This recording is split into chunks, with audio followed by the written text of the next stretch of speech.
This is Indian Noir, India's most critically acclaimed horror and crime storytelling podcast.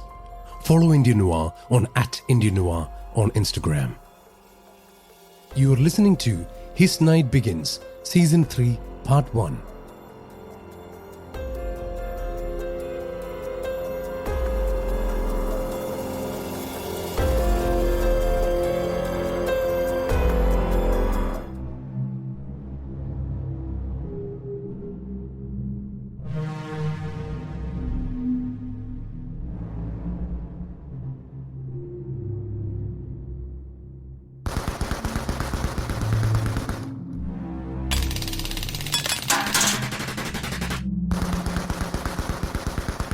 Virat Nariman remembers the kiss.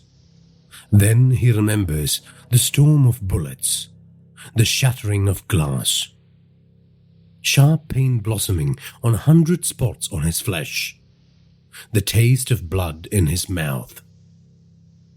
He remembers one hail of thunderous gunfire being silenced by another. He remembers the sky, a plane in the higher atmosphere, bearing people, going somewhere special. Virat was going to take Nirmala on a holiday. What happened to her? He can't see her. He can't sense her body. He doesn't see a blinding flash of light or the faces of his victims. No tunnels, no angels. Definitely no angels. Nirmala. Nirmala. Why can he remember all these sensory details but not know what happened to her? Why? Why? Why?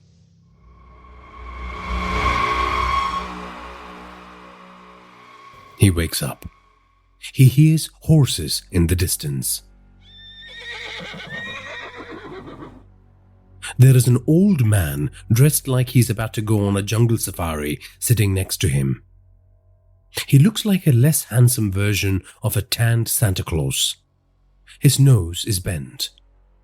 Scars made by knives crisscrosses his arms. Virat notices his arms because the man's hands bear bloody bandages. His wounds are being cleaned. "You keep saying why," the old man says. "What?" Virat tries to say, but it comes out as a croak. He coughs uncontrollably. The man gives him some water. "How many months?" Virat asks. He was not tempted to ask how many days, because he knows instinctively that it would take months to recover from the trauma inflicted on him by scores of bullets that had carved into his flesh. He knows he has been shot multiple times. 5 months, the man says. Virat sighs. He has clearly woken up many times before, but the cocktail of healing drugs and... what's that smell? Marijuana. It was an excellent healing agent. "I am Suketu Prasad. I was a field medic and a commando with the 50th Paratrooper Regiment," the man said. The name rang a bell.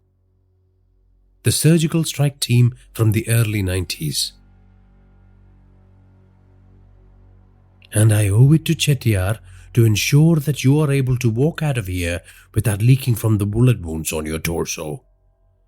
I mean, it's a real testament to your genetics that you've healed so fast. Most people would have been dead in a week," the man says. Virat notices the bags of antibiotics and saline solution next to the bed. The clear liquid dripping into tubes and snaking down into his veins. "What happened to Nirmala?" Virat asks. "It is time you jumped onto that," the man says, avoiding the question and pointing to a wheelchair. Suketu struggles to load all 6 feet 5 inches of Virat onto the wheelchair. Pain arcs through the channels that run up and down Virat's body. His bones feel unstable. His flesh feels like they have been held together with superglue. Raw and throbbing agony makes him bite his lips as he sinks into the chair. There is a desire to move, to progress, to transform. But what he hears next extinguishes that flame in his soul.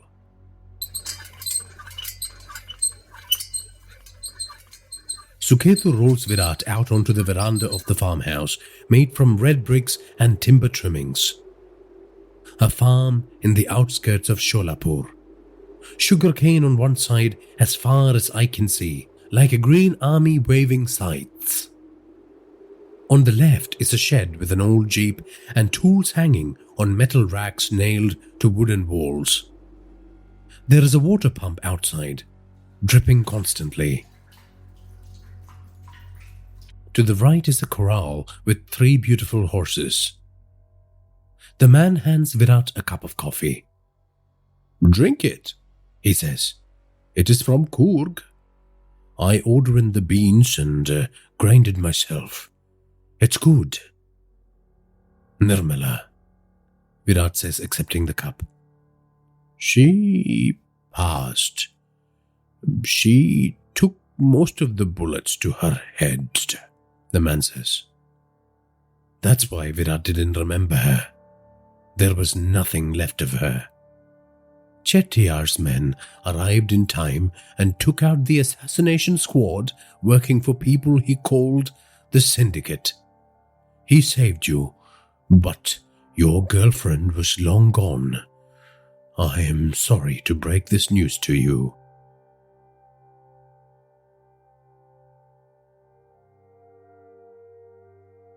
Virat watches the horses standing still in the late afternoon breeze. They don't make a noise. He drops the coffee mug on the floor. It shatters like his psyche. The thought of revenge that would have once propelled him now screams feebly under his bandaged flesh. He realizes that he had loved Nirmala, that she was the only person other than Anya that he had ever truly loved, that he never told her he loved her. Or did he? He couldn't remember. Your ex-wife is under police protection, and your son, well, no one knows, Suketu says. The information registers somewhere, but a numbness is creeping into his inner sanctum. Virat wants to care. He wants to go and protect what is left of his family. But the sun has set on his fury. The darkness creeps into his eyes. He passes out.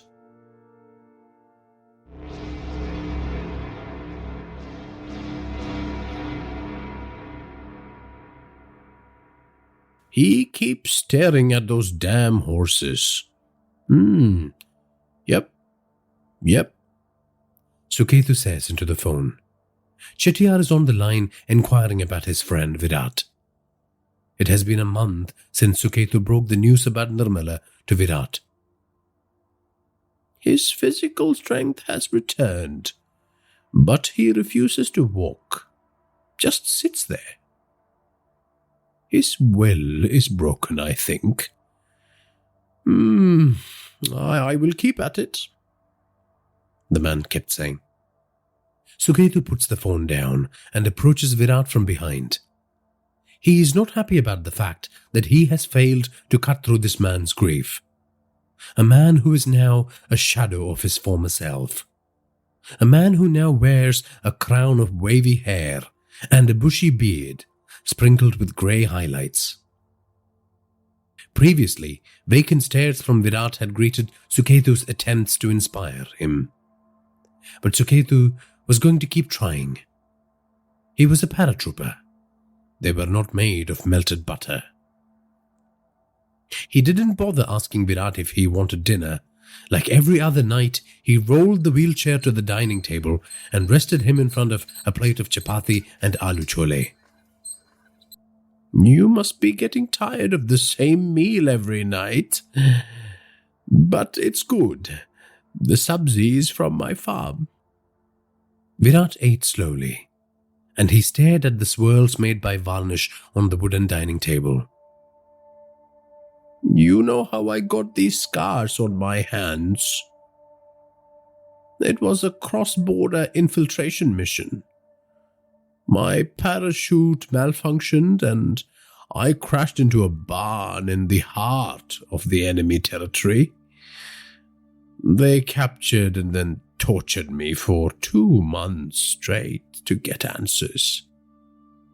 But the men of 50th are a tough breed. We don't crack easy. Oh, or that's what they say anyways. Because even though I didn't give them any intel, I was ready to die. I wasn't looking for ways to escape. I felt like I had done my duty. All I got for it was pain, and now that I had refused to rat, my commitment to my regiment and my country was done. Play the bugle. Pin the medal on that Indian flag and drape it on my coffin. Then one fine day, this angel turns up. She's in her 20s, a beautiful woman. She unties me, says our army is needed. People like me are needed. Our army, our nation is their only salvation. Suketu takes a sip of water and watches Virat. She says to me, your work is not done, soldier. I looked at myself, cuts and bruises everywhere, missing teeth and nails torn off with pliers. I must have looked like hell. I did not look like a soldier, more like a corpse. But that is what she said to me. Your work is not done, soldier. Something burned in me again. The thought that I am needed. My skills are needed to perform one last deed of valor for this girl and her people. My country needs me. Virat stops eating. Suketu can see that he's paying attention now, even though he doesn't meet the eye of the teller of the tale. I crawled out of there, made my way into the forest. Well, the rest you can guess, because otherwise I wouldn't be sitting here telling you the story. Virat sighs. His eyes have lost their vacant stare. Now there is emotion, sadness. Virat, what I want to tell you is this. You are not done. Your work is not done, soldier. I know you have gained enough strength to get off that chair and walk out of here. So walk out of here. Embrace your duty, my son.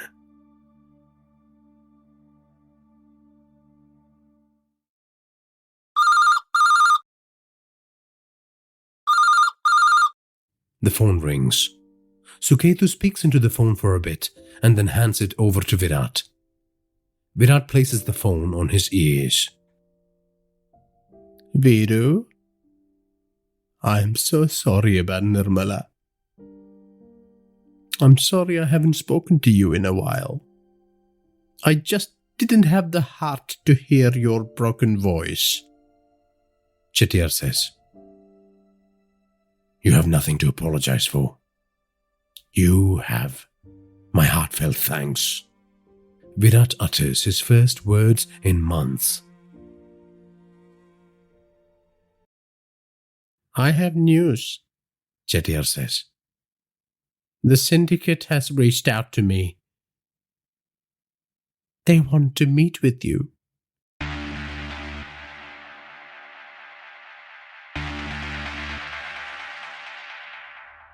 You can't refuse the meeting because if you do, they will kill your wife. There is a pause, and he hears Chettiar swallowing.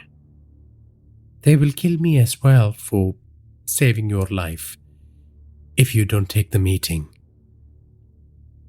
Organizing this parlay is my get out of jail card, Chettiar says. I hear you. Say yes. I will be ready, Virat says. That night, Suketu hears the electric trimmer being used in the bathroom. He smiles as he drifts off into sleep.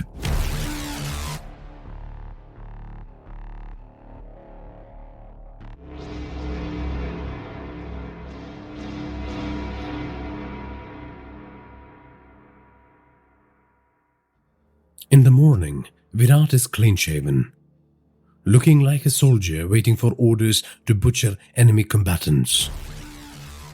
Virat has lost his muscle tone, but he is still a formidable man. I need some weights and a gun, Virat says. Getting back into the swing of things, hey? Suketu says with a smile. The garage has a temporary gym. Some barbells, dumbbells, I think a pull-up bar. Back from the days when I used to exercise. The gun, well, I will have to dig it up from a secret spot. It is a pea shooter, a Glock. I'm sure you wouldn't use it in your line of work, but to get a bit of aiming practice in, it'll be just fine, I think. Suketu says. Virat nods.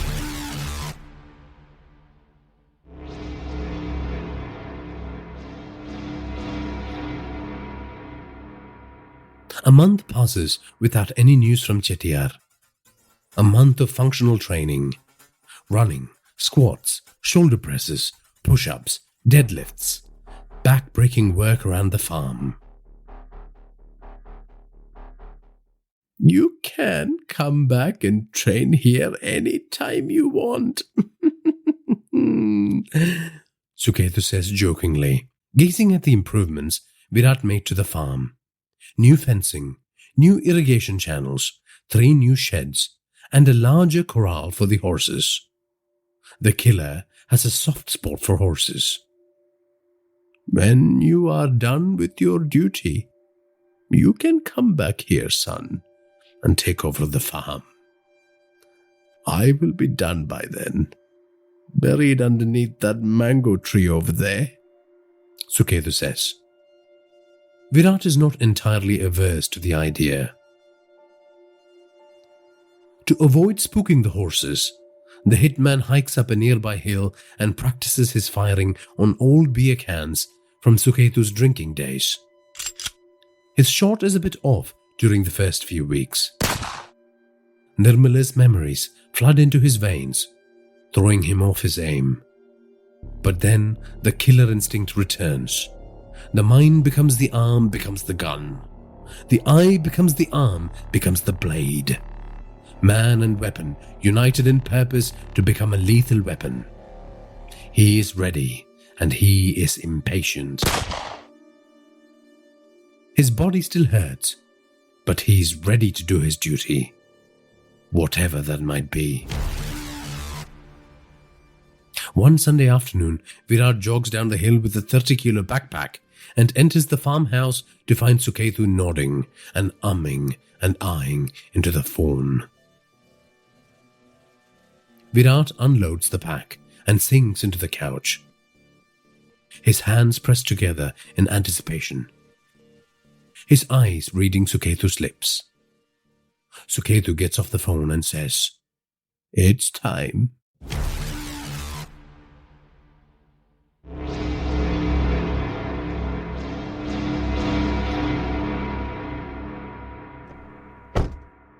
You took your sweet time, didn't you? Chettiar says jokingly as Virat re-enters the car after visiting his sick uncle Arjun at his home. I like to seek his blessings before I embark on a big gig, He taught me the trade. He is my guru. He is like a father to me, Virat says. How is he? Chettiar asks as he puts the car into gear. He is dying, Virat says. They drive on in the direction of Ravina's home. The syndicate had organized for the meeting to take place in the presence of his ex-wife. They will have conditions, Chettiar says. You know this. No such thing as a free pass with this lot. I expect as much, Virat says. Virat is back to his full strength. His black t-shirt struggles to conceal his ripped physique. Chettiar is both scared and delighted to see the intensity in his friend's eyes. Suketu looked after you well, Chettiar says after throwing a glance at Virat's killer body. Virat nods. He purses his lips as he remembers farewelling his carer.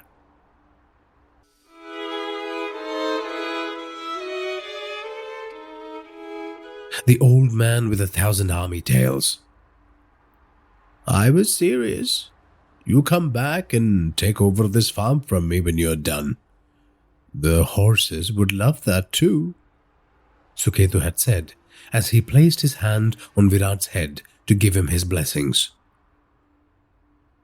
Virat could still feel the weight of the old man's calloused hands on his forehead.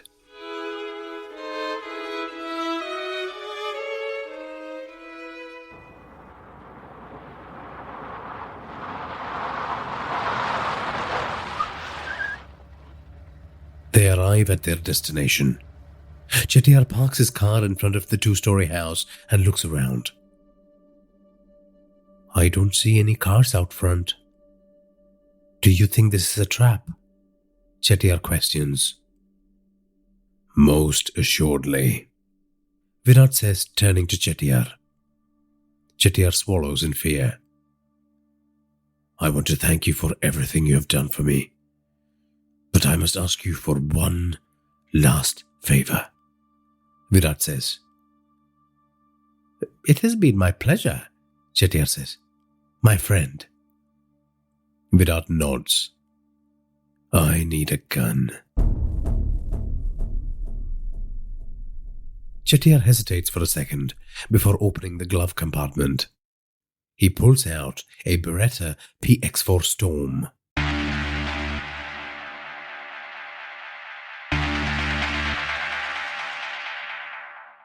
Virat smiles. He loves the fast precision triggers and the sturdy grip on these babies. Chettiar hands it over to Virat with a look of concern. I want you to leave now. Whatever happens here, whatever is going to happen to me, I don't want you to be a part of it. Not anymore. The syndicate has let you live for now, but they can change their mind. I don't want to be responsible for your death, Virat says. Chettiar says. No arguments, Virat responds. Virat steps out of the car and looks at his former home, which now slumbers in the afternoon heat like a den of painful memories.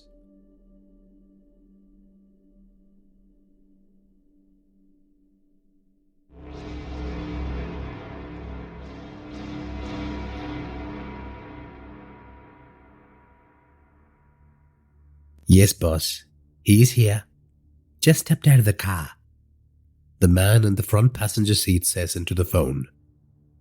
The driver of the car that is observing Chettiar's vehicle rubs his hand gleefully and says, I can't wait for him to discover the surprise we have organized inside the house.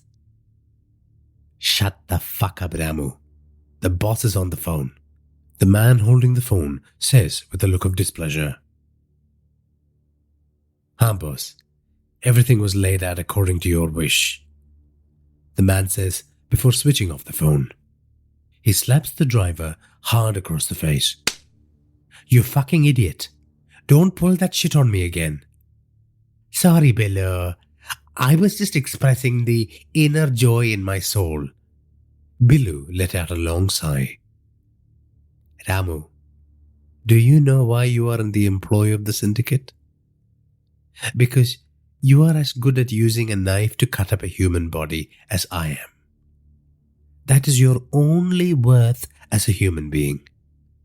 No one, especially the boss, cares about your inner joy. Billu glances at the rear car seat and notices a scrunched up copy of a book titled Living Your Best Life. Written by an IIM graduate who sold his Ferrari, gave up shares in his $1 million unicorn startup, and was now teaching yoga in the banks of the river Ganga. Now I know why you talk the way you do. Stop reading this shit during your breaks. You will get dysentery in your brain, Billu said. The two men watched Virat enter the home. Billu smiled. It was his way of expressing the joy in his soul.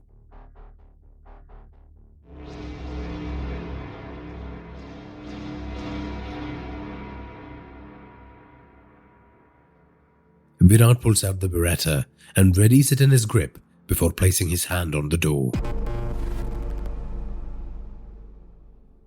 It wasn't locked. He pushes it open. A deadly silence greets him. He looks to the left. Perched on top of the living room coffee table was an oversized framed photograph of Anya smiling beautifully.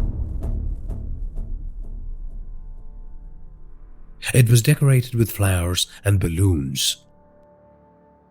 A giant banner above it read, "Welcome home, Daddy." Virat bit down a wave of sorrow as he scanned the rest of the room. He looked ahead. A trail of clothes and makeup items were strewn on the carpeted passageway that led to the dining room.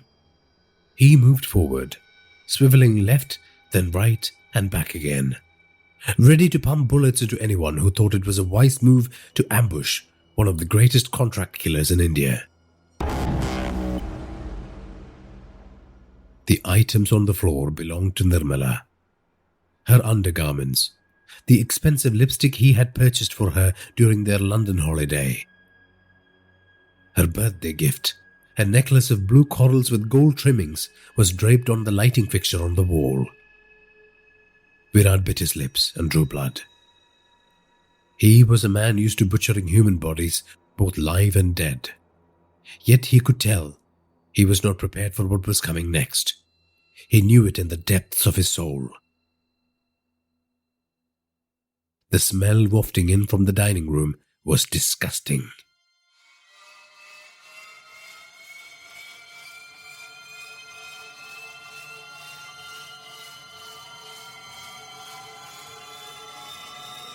The dining table was set up for a dinner for 6. Steaming hot curries in copper vessels, naan in straw baskets, and a big glass bowl of rice and raitha graced the surface of the table. Seated at the head of the table was the ruined, embalmed body of Nirmala. There was very little left of her head. Her neck and chest were ravished by stitches and black bullet holes like craters on the surface of the moon. The syndicate had clearly procured her body from the morgue.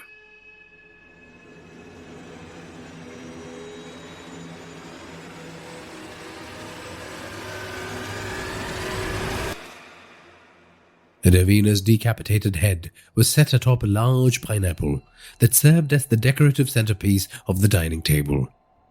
Her eyes were rolled up, exposing its whites. Her blue mouth bore cuts and bruises. Her ears were clipped away, indicating extreme torture. The flesh at the base of her neck was jagged and ruined. It was clear to Virat that they had used a serrated machete to separate her head from her torso. Slow, painful and messy, and done on purpose. Inside Ravina's mouth was a tiny Nokia mobile phone. A yellow post-it note was stuck on Ravina's head. It said, "Call me." Virat bends down, trying to fight a wave of nausea. Grief forms into a ball of heat and threatens to explode his head. The smell of rotting flesh, embalming fluid, and delicious food had turned his former home into an exotic charnel house. He spits out some bile on the floor, staining it yellow before rising and wiping his mouth. He takes 3 breaths. Then comes an angry cry which he suppresses immediately. Virat picks the phone out of Ravina's mouth carefully and dials the only number stored in the contact section. "Mr. Nariman, how is the welcome home party?"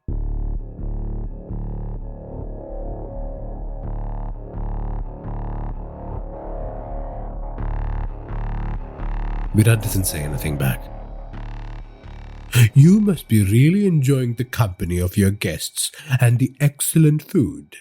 So much so that it has made you speechless, eh?" "Who are you?" Virat asks. "That is none of your business. But you can refer to me as your father. Your father you didn't know you had, who now owns your ass."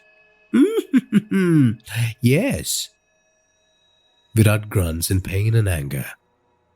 "Listen, your wife had to go because she was a real pain. What's the expression? A thorn in our flesh.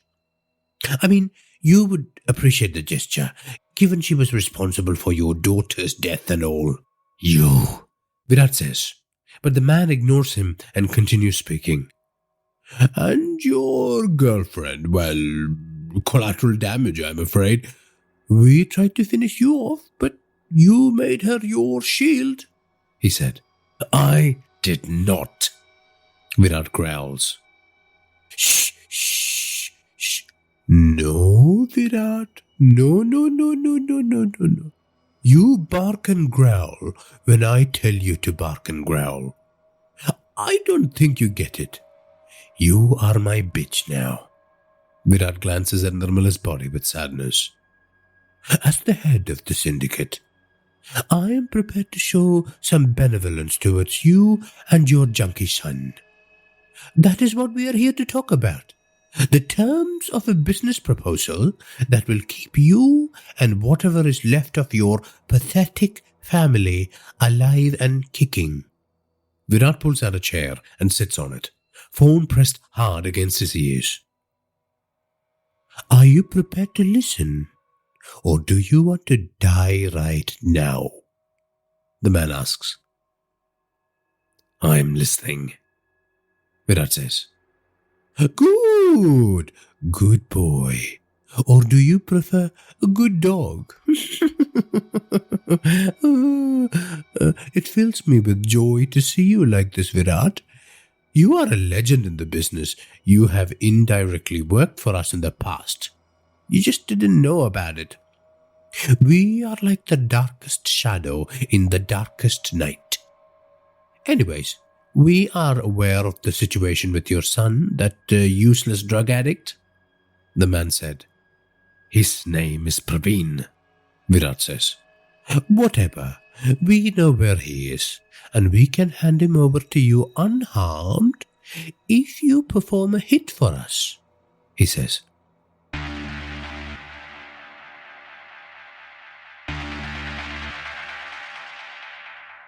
"How do I know if I can trust you?" Virat says. "You don't. Wait, why are you even trying to query our intentions? Do I need to remind you again, big man? You are at our mercy now. You are the shit stuck on our boots. So just shut up and listen. You have railroaded our sex trafficking network. Literally taken a machete to the whole thing. It's gone. We have to start afresh. And for us to do that, there is one last vestige of that old system that we need to take care of. The man on the phone pauses for dramatic effect. The accountant, the man who did the numbers, ferried millions of rupees that flowed into our coffers because some men in this country are sick fucks. We don't want to be seen as responsible for taking out people who are loyal to us. Not a good look, especially when we need to hire people from top to bottom to get the girls from their safe homes to our secret brothels all over again. That's right. We are going to rebrand and restart the business that you thought you had burned to the ground. Virat sighs into the phone. You get my flow, man. You don't get to win. Ever. You are going to do our dirty work by bumping off the accountant at his daughter's wedding. In return, you get to live. You get your son. And you get to work for us for the rest of your life.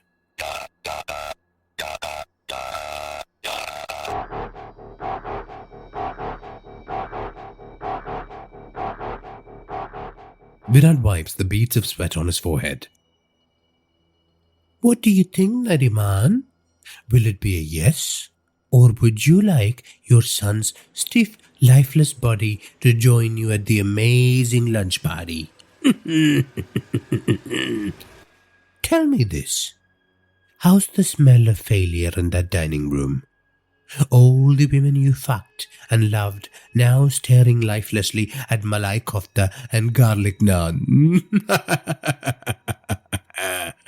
Oh, that was good. That was good. He laughs raucously, amused at his cruel joke. I will take your silence as a yes. The details will arrive on this phone. The front door suddenly bursts open.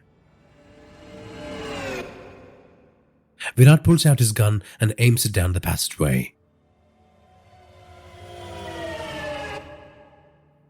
It was Chettiar, bearing a Glock handgun.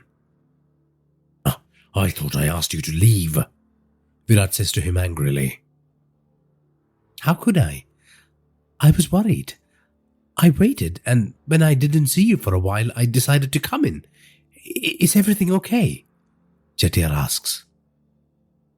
No, Virat says. Chettiar steps forward. Stop. I don't want you to come in here, Virat says. We will speak in the car.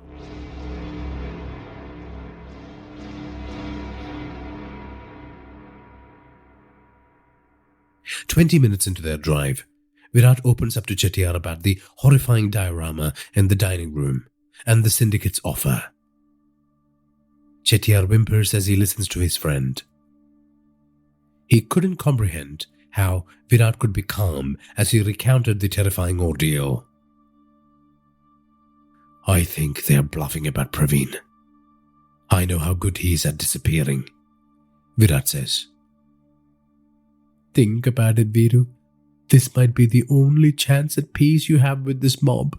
Just accept the deal, Chettiar says. They're playing at something else, my friend, and I'm not going to let them win. Please do me a favor. Use all your networks, all your connections, and help me find my son. Please, do this one last thing for me, Virat says. Virat, but... Chettiar begins to say. Virat raises his hand, and Chettiar stops arguing. What are you going to do next, Viru? Chettiar asks. I am going to a wedding to kill an accountant.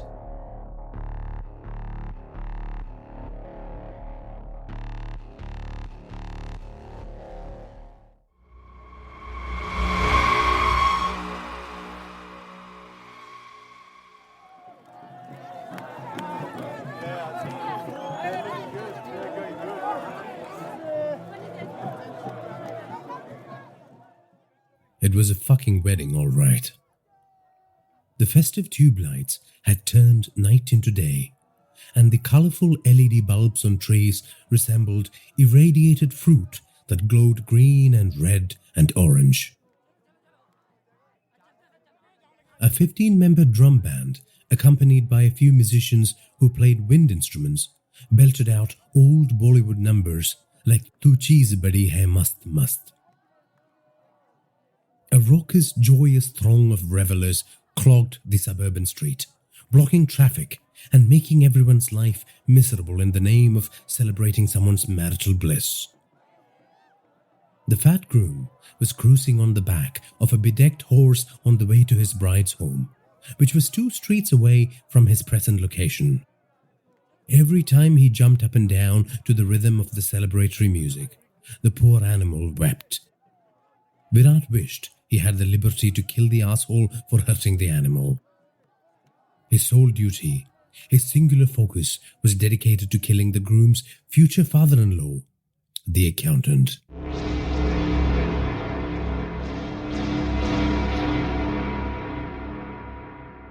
His mark donned a white safari suit, which was inappropriate for the weather. The man was sweating so profusely, it looked like he had taken a dip in a pool after getting dressed up for the occasion. The accountant was in his late 40s, balding, with a bulbous nose and thick bushy eyebrows where birds could nest. The accountant was at the head of a welcoming party at the gates of the 2-storied, freshly painted and gaudily decorated palatial home. Clearly, this was a backyard wedding. Virat could imagine the beautifully landscaped backyard with a pool and ornate pergolas that only people who made millions out of trafficking women could afford. There would be an elevated stage for the DJ and Bollywood singers, meat and veg buffet counters, shady alcoves that housed 20 kinds of whiskey from Scotland, no less. It was a shame the accountant wouldn't get to enjoy any of it. Virat felt the small syringe containing the poison in his pocket. The kill would have to wait for a few minutes. First, he needed to pay a visit to the man in charge of the firecrackers. Virat had been watching the place for days, looking for the best kill zones and exit points. He spent hours drawing up a perfect plan. But he was not always beholden to them. He knew that on the day, fate had a way of throwing up surprises both good and bad. He estimated that the bad luck would be organized by the syndicate. This was not a straightforward hit.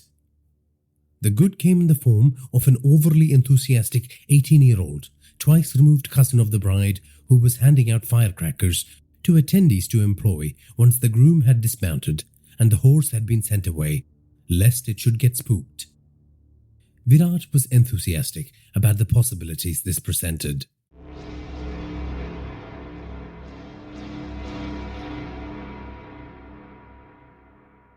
Billu and Ramu watched on as Virat moved around the crowd. The 2 thugs smiled at each other, feeling a sense of superiority over the greatest contract killer in Indian history. They had been tailing him for days and were moments away from gutting him once he had killed the mark for their overlords in the syndicate. Billu had to agree that this was a masterstroke on the part of the syndicate. Use the killer to mop up the final mess and then dispatch him to an early grave. The entire sordid tale of the failure of their human trafficking chain version 1 wiped clean from the annals of history. Billu had gone over the plan with Ramu several times over the last few days. As soon as Virat jabbed the accountant with the chemical that would induce a massive heart attack, the 2 servants of the syndicate would emerge from the thronging crowd, knives concealed. Once they were behind Virat, Billu would stick his knife in the base of Virat's skull and Ramu would slash open the groin region in the crook of his leg to damage the femoral artery. They had clear orders to ensure that Virat would have no chance to resurrect himself like a New Age Lazarus. He was not the kind of man you left behind wounded to fight another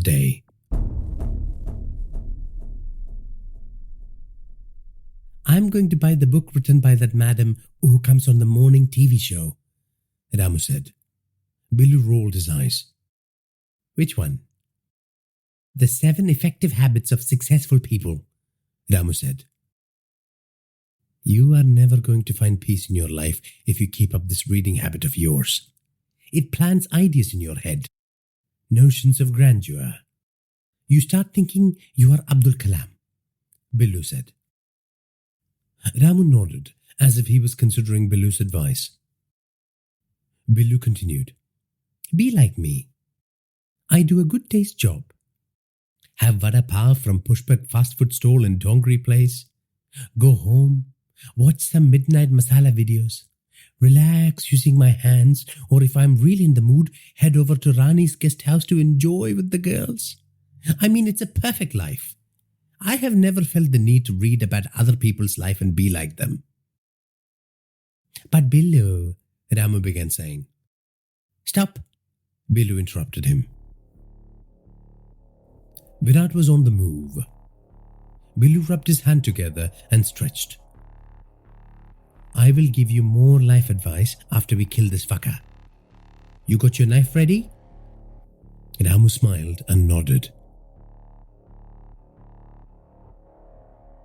Virat, who was making a beeline for the accountant, had suddenly taken a detour to talk to a lad handing out firecrackers.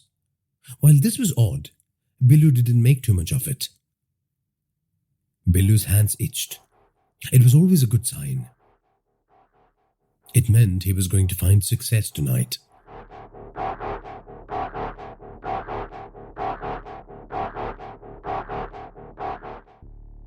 Remember, Saleh, I get the neck, you get the crotch, Billu said to Ramu.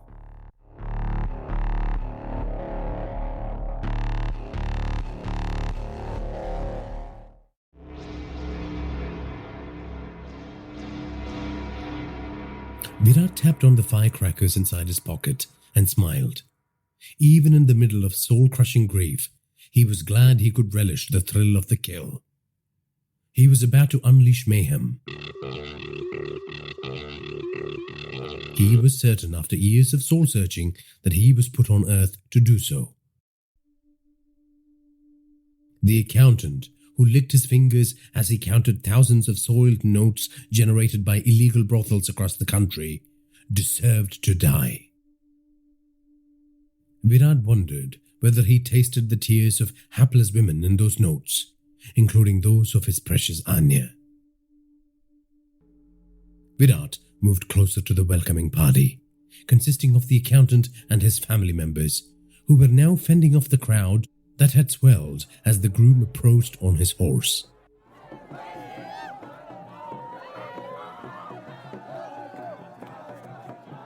There was a fair bit of pushing and shoving.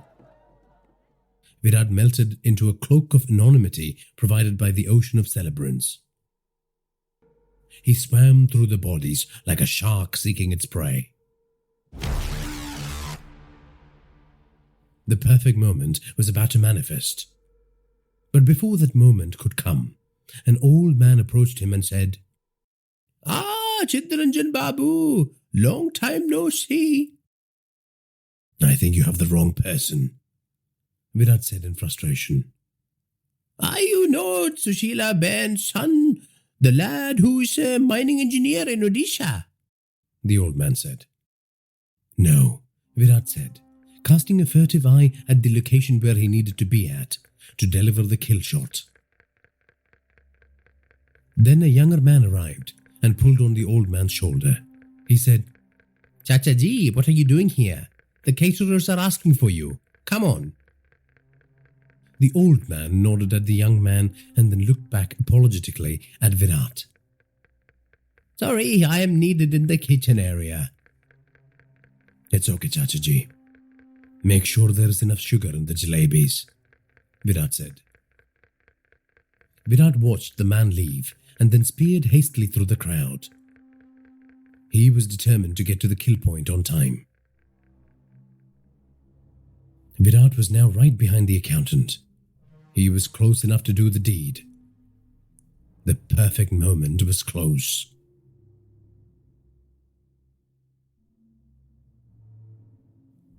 The horse snorted and shook its head as it came to a stop in front of the welcome party.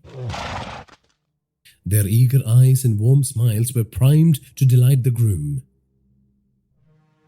The garlands and fruits and rosewater dispensers in their hand, ready to be deployed once the young man dismounted.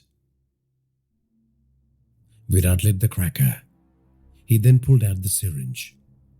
He threw the cracker at the foot of the horse and jabbed the needle into the accountant's left buttock at the same time.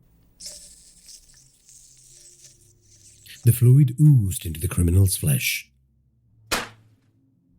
The cracker burst with a loud sound, spooking the animal and causing it to rear up. The groom tumbled off his mount and landed hard on the ground. Shocked at the sight, the accountant failed to notice the sharp pain in his back.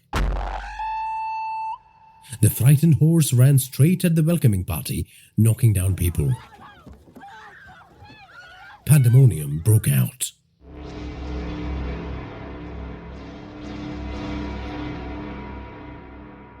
Billu and Ramu emerged from the crowd with their knives drawn. Virat was standing near the accountant, about to deliver the payload.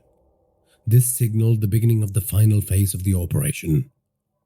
They both felt the surge of excitement as they clutched their knife handles harder. Ramu pulled on Billu's collar. "Billu, I forgot where you wanted me to strike. Was it the neck or the groin?" Ramu said. Billu was about to whack his accomplice on the back of his head when the firecracker went off and all hell broke loose.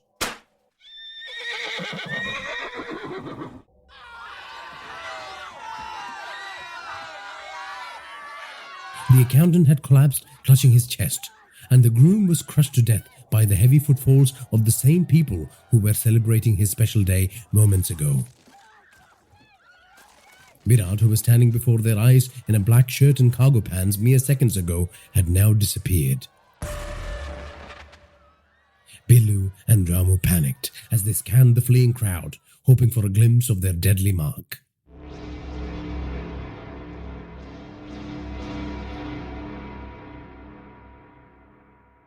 Virat watched his two would-be assassins from some distance away. Years ago, a rival gang had sent a contract killer who had trained with some of the best intelligence agencies in the world to track and kill Virat. It took half a day for Virat to spot him. That man ended up in a bathtub, his life breath bubbling into the watery grave.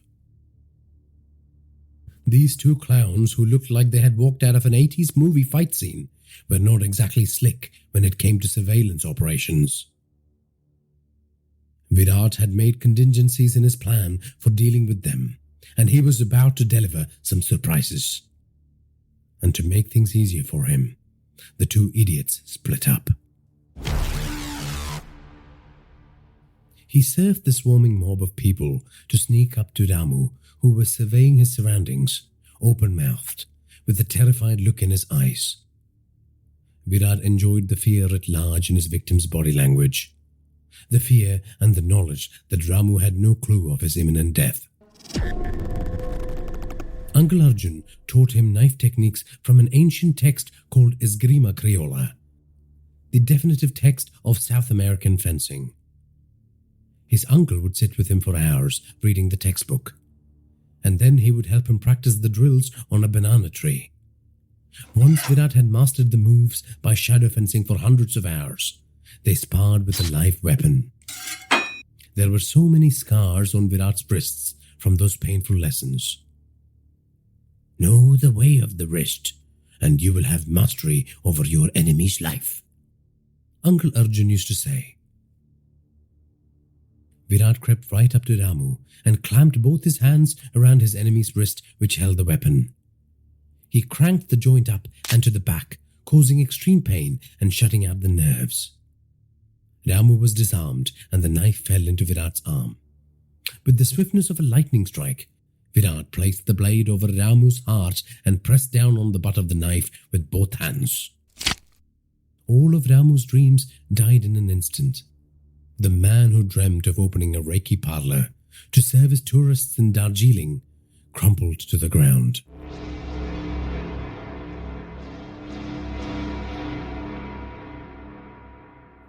Billu had done his best to find Virat, but he soon realized that the man had used the cover of the fleeing crowds to escape his clutches. "Shit, shit, shit," Billu said, slapping the flat part of his blade against his thighs. The streets were starting to empty out. The wails of the bride and relatives clutching the dead bodies of the accountant and the groom filled the air. Police and ambulance sirens howled in the distance. Billu sheathed his knife. At least the accountant was dead. They would deal with Virat afterwards. Where is that idiot Ramu? Billu wondered. He scanned the scene once more. This time his eyes fell upon the collapsed dead body of his colleague, lying in an ever-expanding pool of blood. Shit, this can only mean one thing, he thought. Billu ran for his life, without bothering to check on his erstwhile companion. He needed to get to his car. Billu prayed to his family deity and promised he would never drink or pay for prostitutes again. His thongs, which featured yellow pineapples and pink flamingos, slapped loudly against the asphalt as he ran for his ambassador car. "Please God, please protect me," he said. Billu could now see his car. Every meter he had to conquer to get to his vehicle raised his heart rate. He looked over his shoulder. He looked to the sides. No sign of Virat. The suspense was unbearable. Billu pulled out his knife as he neared the car. He waved the knife around like a madman, creating a defensive barrier of sweeping blade strikes. He got into the car, locked the door, placed the knife on his lap, and tried to bring down his elevated heart rate. He was thirsty. He needed a big drink. Billu turned around and placed his hand on the back seat to look for the bottle of mineral water. His hand found Virat's muscly thighs. The killer's silhouette was perfectly hidden in the shadows, so much so that Billu couldn't even detect the shape of the gun that was leveled at his head. Virat would have tortured him if Billu possessed valuable information. But he knew this was another mistake on the part of the syndicate. They had underestimated him again by sending inexperienced killers for hire to relegate him to the pages of mob history. Or maybe there was a logic to it. Maybe they thought two sneaky knife-bearing killers could do what a large squad of assassins with machine guns couldn't deliver. And there was another reason for what Virat was about to do next. Earlier today, Chettiar had come back with information that confirmed Virat's beliefs. The syndicate did not know Praveen's location. Most importantly, Chettiar's source was able to do one better and find out where Praveen was holed up. Virat was prepping for the endgame. He was going to find his son and entrust him in the safe and capable hands of old friends. It was time to clear up all of the syndicate's misconceptions. It was time to go to war. Virat shot Billu at point-blank range, and the windscreen was suddenly transformed into a painting of flesh and blood. "I cannot protect you anymore, Virat," Chettiar said on the phone. "You have now declared open war on them." "I know," Virat responded, carefully maneuvering the gypsy around the potholes on the weather-beaten road. He had driven 3 days straight to arrive at the breadbasket of India. A once prosperous agricultural marvel, the state was now home to drug traffickers and their victims. Both died in equal numbers and rotted in undignified graves in the home of India's Green Revolution. Driving through economically depressed and mournful-looking towns, peopled by drug-addled youngsters staggering about like zombies, did nothing to improve Virat's mood. but he was learning to be thankful for the small victories. "I want to thank you for finding Praveen," Virat said into the phone. "You can thank me one more time. I found out about the man who spoke to you. The man who leads the syndicate," Chettiar said. Virat's steel grip tightened on the steering wheel as anger burned bright red behind his eyes. "Pepe Tirumal de Souza, born to a Portuguese father and a Goan mother. Cut his teeth training arms to the LTT and the Mujahideen. That is what brought him to the attention of the syndicate. He was their chief arms pusher for decades. When the syndicate got out of the guns and the missiles game to focus on drugs, gambling and human trafficking, Pepe was sidelined by the then leader, who promptly found out you don't fuck with the man. I believe the unfortunate leader was found crucified to his Monet painting in his Mumbai penthouse. He is dangerous, Virat. I hope you know what you're getting into," Chettiar said. "Like I said, I don't want you to be involved with me anymore," Virat said. "Well, I will convey as much when I meet them today," Chettiar said. "You're meeting them today?" Virat asked. "Yep. I think they want to ensure that I know nothing of you and that I have their loyalty. I'm going to say a fat no to the first and an enthusiastic yes to the second," Chettiar said. "Watch your back, Chettiar," Virat said with concern. "You need to listen to your own advice, my friend," Chettiar said. "I will keep this phone with me till you confirm you are okay after the meeting with them," Virat said. "Oh, there is no need," Chettiar said. "I was not asking for your opinion," Virat said. "Call me after the meeting." "Good luck, my friend. I hope you find Praveen in a half-decent shape," Chettiar said. "I hope so, my friend," Virat said as he pushed down the pedal to race towards the drug den where Praveen was holed up.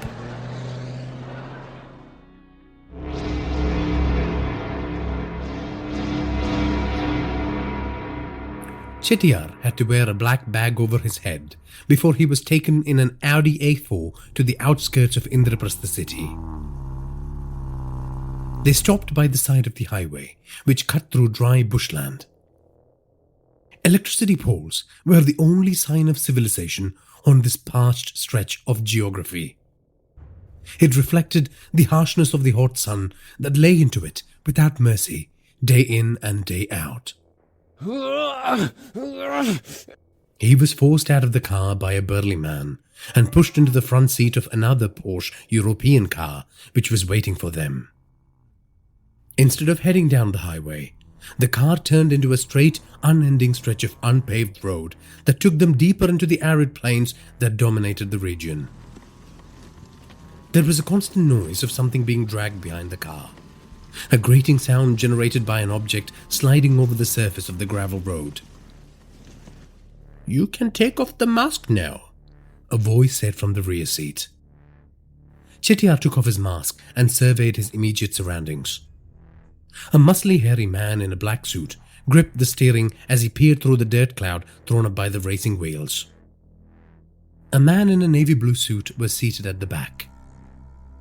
He was clean-shaven and had a Botox plump, creepy smile plastered across his face. His long silvery hair was tucked in a ponytail, and it was evident that plastic surgery had been used liberally to de-age his features. The audible flip-flapping trailing the car bothered Chettiar more than the assortment of freaks he was trapped with in the car. "What is that sound?" Chettiar asked. "I keep telling these idiots to service the car regularly, but they don't listen," the man said. Then he moved forward in his seat and breathed on Chettiar's neck. "It seems no one listens to me these days," the man said in a disappointed voice. "May I know who I'm speaking to?" Chettiar asked. The man sat back on his seat and placed one of his legs over the other, radiating an aura of authority. "The boss of bosses, the emperor of the syndicate. Call me whatever you like." "Okay," Chettiar said. "You wanted to talk to me about Virat, so talk." "He has caused our organization further problems. Do you know of his whereabouts?" the man asked. "No, I don't know where he is," Chettiar said. "I made the mistake of trying to save him last time, not knowing that the syndicate was involved, and I paid the price for it. I believe I have atoned for my mistakes by surrendering one of my prized territories to you. I also found where Virat was holed up and guided him to you. I have paid my tax. I don't want to jeopardize my business anymore," Chettiar said. A well-rehearsed answer," the man said with a guffaw. He rubbed his hands together furiously and clapped loudly, sending a chill down Chettiar's spine. "So, you are telling me, after helping us organize the parley with that dickhead, you did not help him in any manner?" the man said. "Yes, that is exactly what I am saying," Chettiar said. The sound coming from the rear of the car continued to grate on his senses. Chettiar asked again, "What is that sound?" "Chettiar, we really appreciate everything you have done for us, so I don't want to sound ungrateful when I say we are very disappointed in you. But I'm not going to sit here like a nincompoop and tolerate your suggestion that you are not actively helping him. We know you called the great Virat Nariman this morning. And thanks to your contact, we are now tracing his movements. His death is only a matter of hours away," the man said. Chettiar gulped audibly. The man in the rear seat gazed out of the window and squinted. He then let out a big sigh. "You know what I hate about this place? It is not near the ocean. My father loved the ocean. He used to say, 'Pepe, the ocean is bright. It is pregnant with so many possibilities. You can gaze upon the horizon and know that it leads to distant lands and great adventures. This bushland we are racing through, it's a place of death and surrender. There is no hope here, no horizons to aspire to, just miles of dirt and dried grass and petrified trees," Pepe said. Chettiar was sweating like the insides of the car was on fire. "Stop the car," Pepe said. The driver slammed the brakes. "Get out," Pepe said. Chettiar hesitantly opened the door and stepped out. The dust raised by the convoy settled, and Chettiar scanned the barren wasteland that he was sure would become his eternal resting place in a matter of moments. Tears welled in his eyes. He lost control of his bowels. "I have a parting gift for you, Chettiar. Have a look behind the car," Pepe said.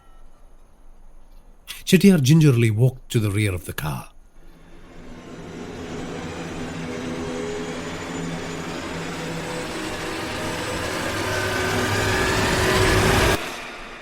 The constant noise that was annoying him was generated by a body that was dragged along by the car.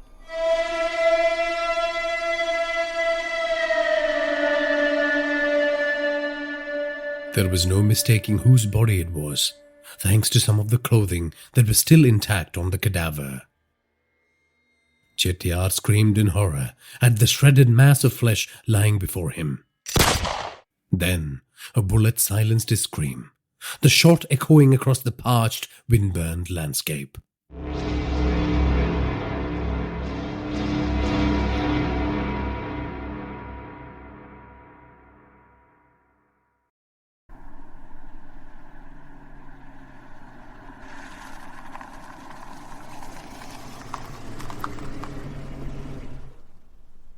When Virat pulled into the parking lot of the dilapidated primary school, there was an ambulance parked in front of it.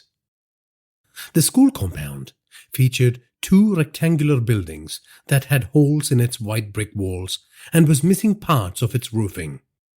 Shit stains, rude drawings, and a confusing jumble of damaged posters graced its facade. Virat ran to where the paramedic was working on a young man lying on the floor at the entrance of one of the buildings. A small group of junkies had lined up to watch the proceedings.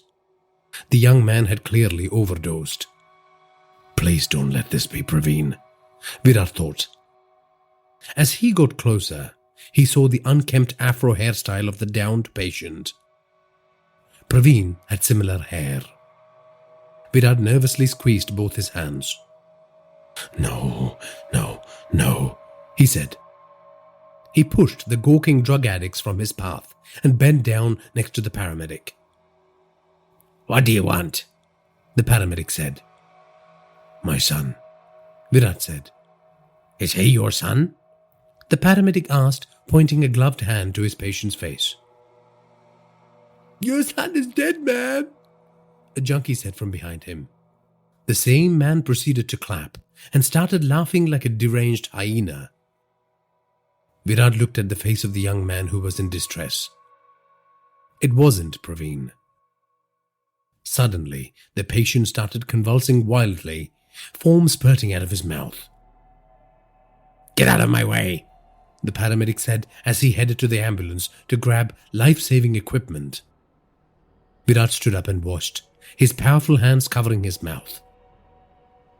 The paramedic tried injecting medication to counter the effects of the drugs, and when that didn't seem to restore the patient's vitals, he started performing CPR and mouth-to-mouth. All the while, the noisy junkie continued ranting and raving. In a matter of moments, life faded from the young man's face. Even jolts from the defibrillator couldn't save him. Now well, another one to cart to the morgue, the paramedic said, standing up and removing his medical gloves. What a fucking waste, the man continued. I take it he's not your son, the paramedic said, turning to Virat. No, Virat said.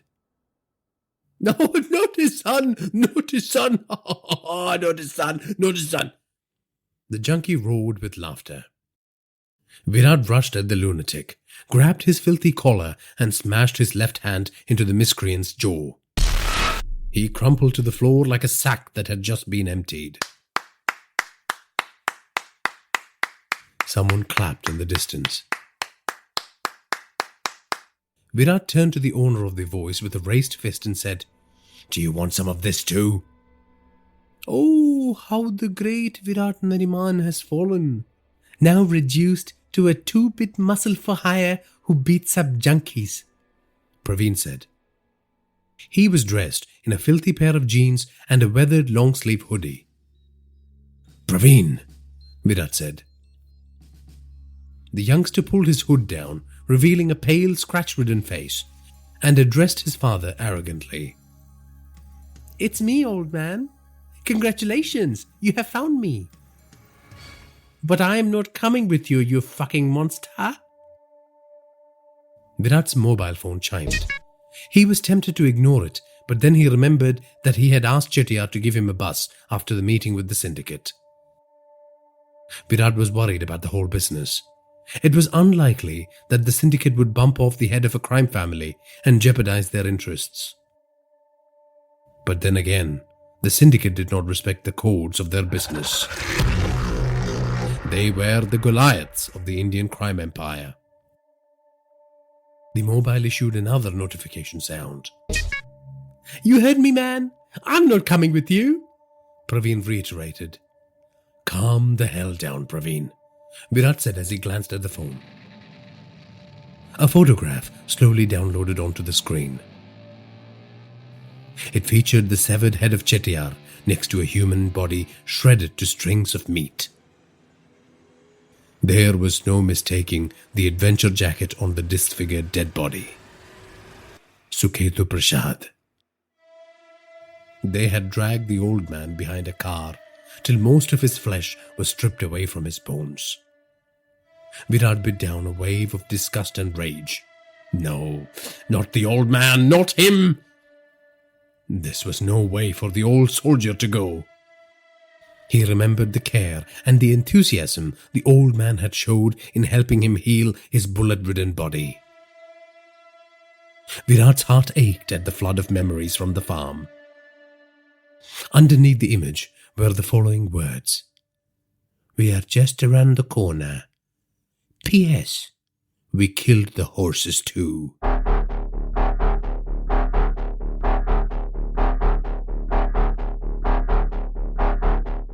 Have you finished reading your text, old man? Who is it from? That doctor slut you left my mother for? I'm not fucking going anywhere, man. You are a fucking bastard. I'm calling mother, Praveen said. He seemed unsteady on his feet. The young man had clearly injected his first dose for the day. Shut up, Praveen. I don't think you have a choice. There are people coming to kill us, and I'm your best chance to stay alive, Virat said. No sooner had he finished, the roaring engines of 2 jeeps shattered the sleepy ambience of the town. Come, Virat said, rushing towards the gypsy.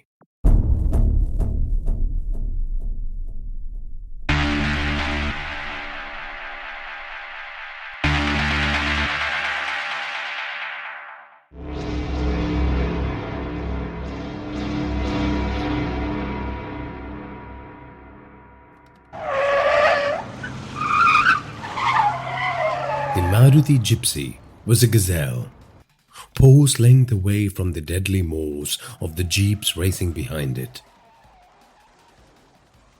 The lighter chassis kept Virat's ride just out of the grasp of the 2 vehicles. But if you listened to Praveen scream in the passenger seat, you would think they had already been boarded by a horde of barbarians. You're going to get us killed. You're going to get us killed. I'm fucked. Why did I listen to you? Why did I listen to you? Praveen raged against the screaming wind buffeting the gypsy. Virat didn't have time to attend to his son's histrionics. He was focused on the badly maintained road ahead, full of curves, broken safety treatments, and trees encroaching into optimal cornering spots. It was like a nightmare where you were naked in public and fire ants were crawling up your ass. He didn't have time to deal with the overwhelming grief that was gnawing at his heart.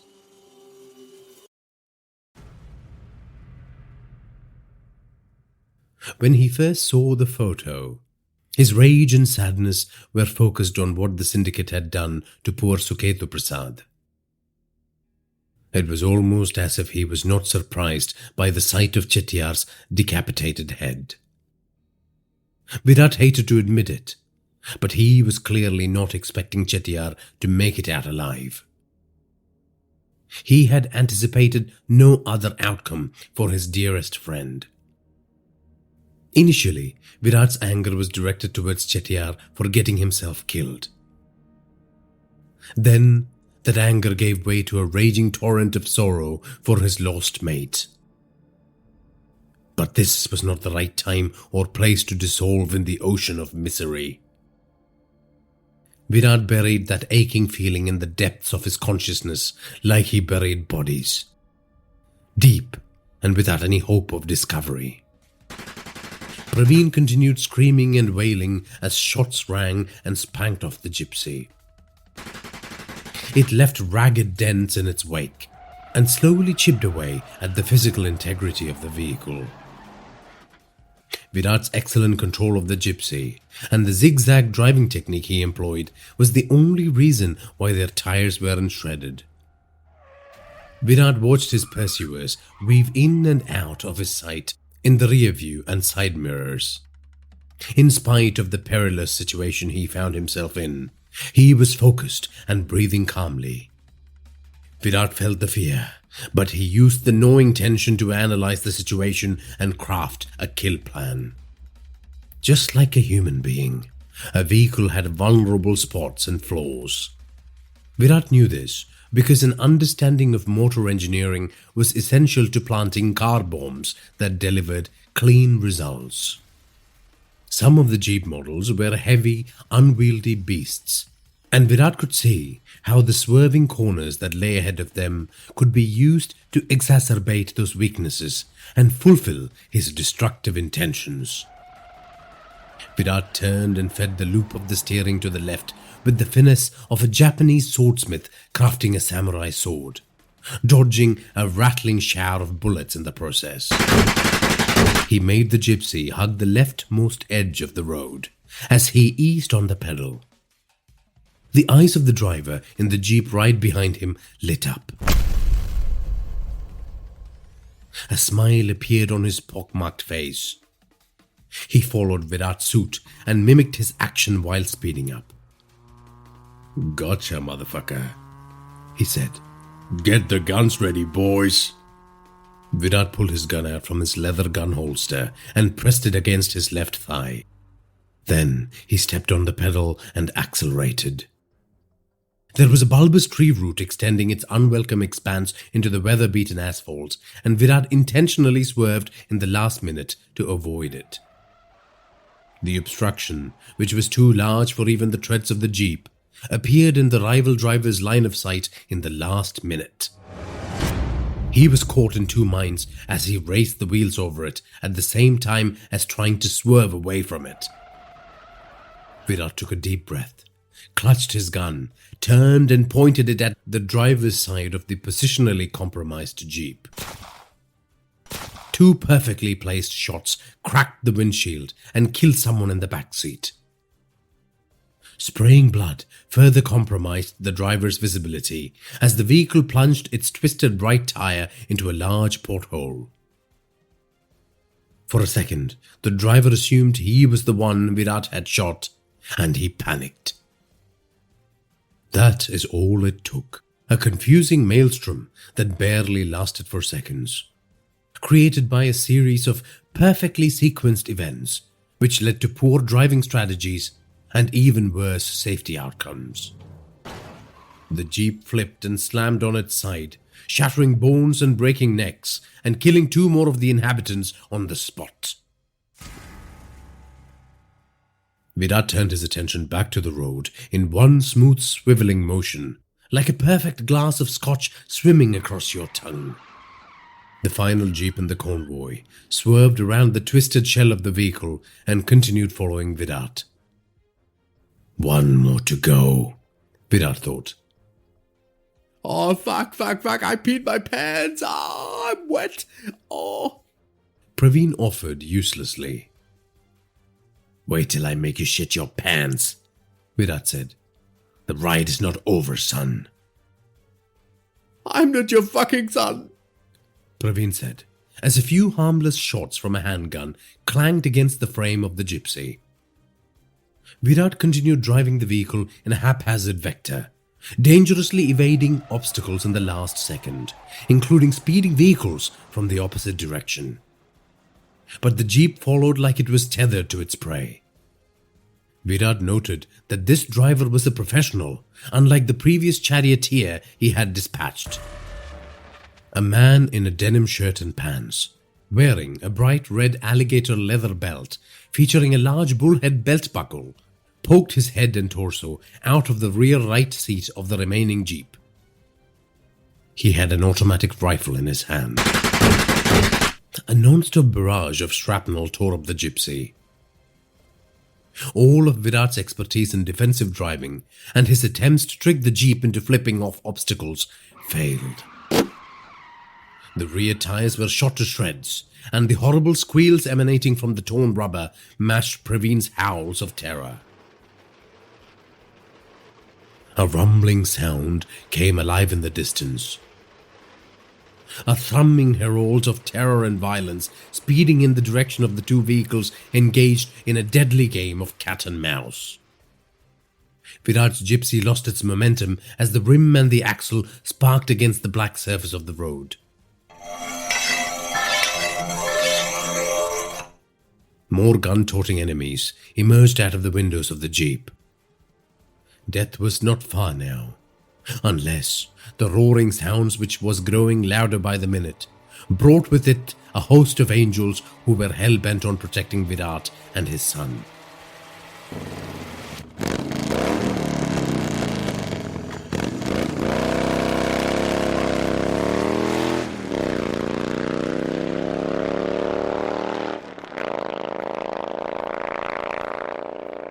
They were angels of a different kind. Tattooed, muscled men with big bushy beards, riding iron steeds. The unmistakable roar of dozens of Harley-Davidsons filled the air. Fat boys and soft tails and sportsters and diners and V-rods thundered into view. The sight of chrome and black leather enveloping the jeep filled Virat's heart with joy. "Who are they? Are they here to kill us too?" Praveen asked, strands of spittle hanging from his mouth, his face awash with tears. "That, my son, is the cavalry," Virat said, as he eased the gypsy into the curb on the left. Like an army of metal and Stygian locusts, the motorcycle gang surrounded the jeep, pumping bullets into its interior from Glocks and shotguns. The jeep tried to speed off, but the souped-up cruisers stayed on it like a pack of hunters determined to acquire their prized trophy. Finally, the jeep's dead driver ran the vehicle off the road, carrying within it the bullet-ridden bodies of several of the syndicate's top gunmen. The jeep slammed into a large rock, flipped up and forward, and landed on its roof with a loud crash. The bloodied bodies were further peppered with shattered glass and ragdolled against the insides of the jeep. One of the motorcyclists rode closer to the damaged vehicle. He primed a grenade and rolled it lovingly towards the side of the upturned vehicle that housed the fuel tank. As he rode back to join his brethren, the grenade exploded, compromising the fuel chamber. Fire wreathed the metal coffin as its occupiers, some of whom were alive, screamed till their vocal cords burned off.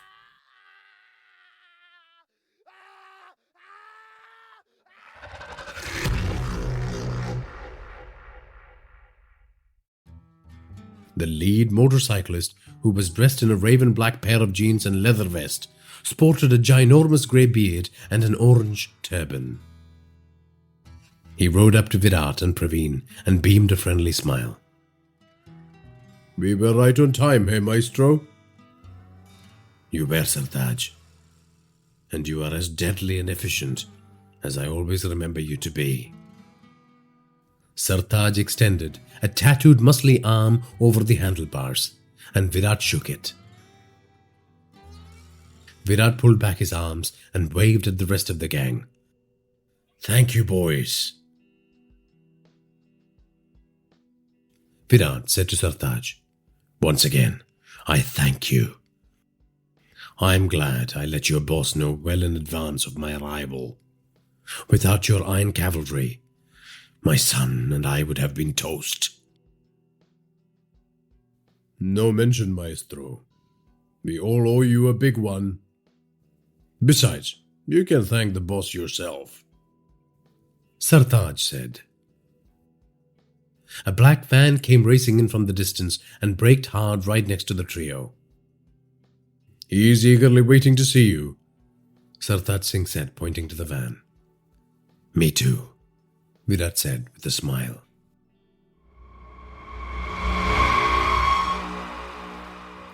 Pastor Matthew Thorogood was a tall, wiry man whose eyes still contained the menace of the past. The notorious ex-motorcycle gang leader wrapped his tattooed arms around Virat Nariman. Then it was his wife Mahi's turn. She was physically the exact opposite of her soulmate. Short and stocky, She had a smile that could brighten the darkest den. "Welcome to the Empire of Grace, Brother Virat," the pastor said as he swept his hand gracefully to showcase the 3 buildings in the compound. A small church and 2 long rectangular single-storied buildings painted white. One served as a de-addiction center and the other was a homeless shelter. Mahi, the pastor's Sikh partner, smiled beatifically at Virat, as if she had just been reunited with a long-lost brother. Both husband and wife had kept their respective faiths and practiced the finest morals of both great religions to the best of their ability. They dedicated their lives to the service of others. The pastor was of the opinion that this was the best way to wash away the sins of the past. Behind Virat, the 30 or so motorcyclists revved the engines to show their appreciation. Virat embraced the pastor once again. "You saved our lives. I didn't want to drag you back into a world you left, but I had no choice. You are the only one whom I can entrust my son with." "I might be out of the game, and it is true that these days I serve the good Lord and his subjects. But I am not of the opinion that kind gestures alone can save humanity. Sometimes, to preserve the good souls, you have to take some evil souls," the pastor said. "My men mostly transport medicines and essentials on their iron steeds these days. But if the need arises, they can also pull out sawed-off shotguns from their saddlebags." "I saw them in action, sharp as ever," Virat said. "Your son is like my son, Virat," the pastor said with a smile. Mahi placed a reassuring arm on Virat's shoulders. "We will look after him, Viru." Virat turned to his right to find Praveen had gone walkabout. When he looked over his shoulder, he found the young man wandering amongst the parked motorcycles, checking out their mechanical brilliance. "You know the only reason the lads are allowing him to touch those motorcycles is because he is your son," the pastor said with a laugh. "Yes," Virat said, joining in on the laughter.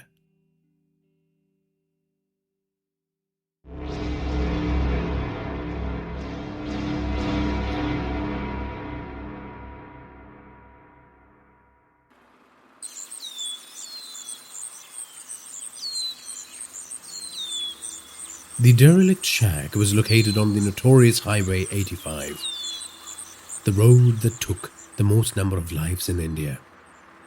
Parts of the windy asphalt track wound around mountains like a serpent before plunging down into heavily forested valleys.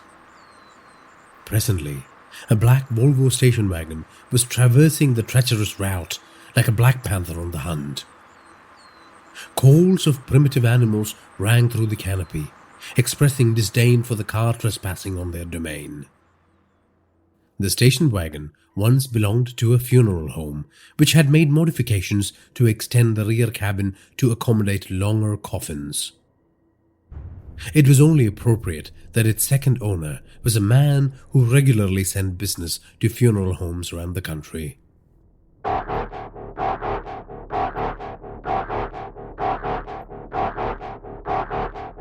He was simply known as Nishajar in the business, the night creature who had piled bodies upon bodies for criminal organizations in the subcontinent for the last 3 decades.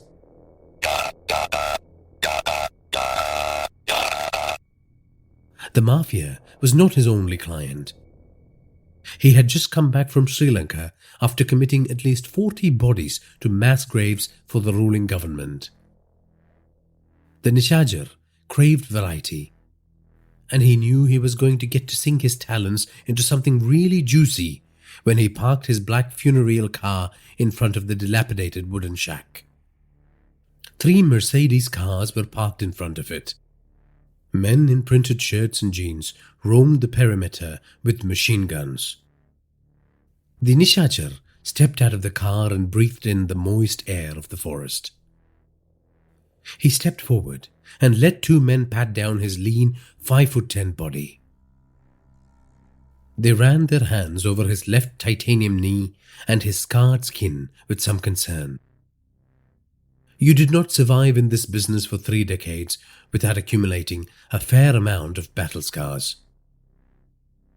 Bone replacements, fused fractures, grafted skin, digits restored to their original condition thanks to plastic surgery.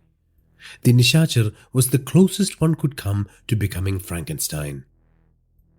The two men inspecting him stood up and studied his face.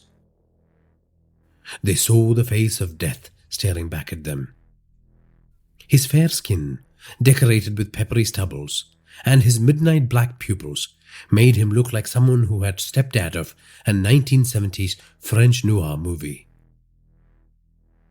The men waved him on, and the Nishachar climbed the rickety stairs of the shack to enter its shadowed innards.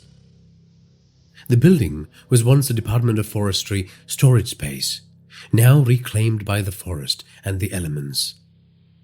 The sight of a table and 2 chairs greeted the Nishachar. A man swathed in shadows was seated in one of the chairs. "Sit," he said to the Nishachar.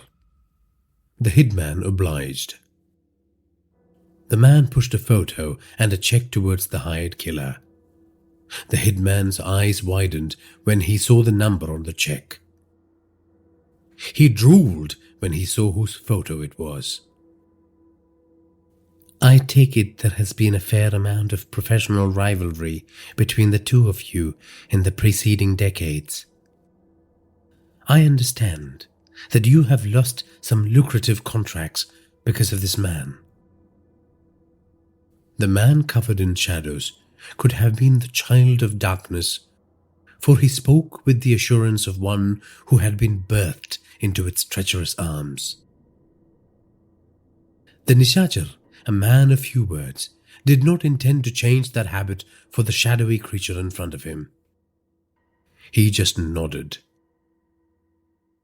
"I am of the belief that the journey is more important than the destination," the man seated across from the Nishachar said. "You understand what I am getting at?" the man said. The Nishachar nodded again. A faint sliver of light fell on the man's chest as he moved forward in his seat. The Nishachar observed that his client was wearing an expensive Italian suit, and he smelled like herbal tea. There were emperors, and then there were discrete entities that controlled them like puppets. People who crafted structures of power that only existed for show, their real purpose masked by layers of deception. The Nishachar instinctually understood that this man belonged to that class of entities: puppeteers, shadow masters, power brokers. The man let out a deep sigh and followed it with a few deep inhalations and exhalations. "I am about to lose my patience with my own people and take things into my own hands. But that will be the equivalent of Shiva's dance of destruction. We don't want that, not yet. So I am looking for someone methodical to work the beat and help me get rid of this trash." An angry finger landed on the photograph of Virat Nariman. "Understood," the Nishachar said. "I will be methodical as always, and I will only strike when the time is perfect." The contract killer got up from the chair and turned to exit the shack. "I can tell you are a true professional. You didn't ask who I am," the man in the shadow said. "I know who you are," the Nishachar said, and he sensed the man obscured by darkness tense up in his seat. You are the devil, the hitman said.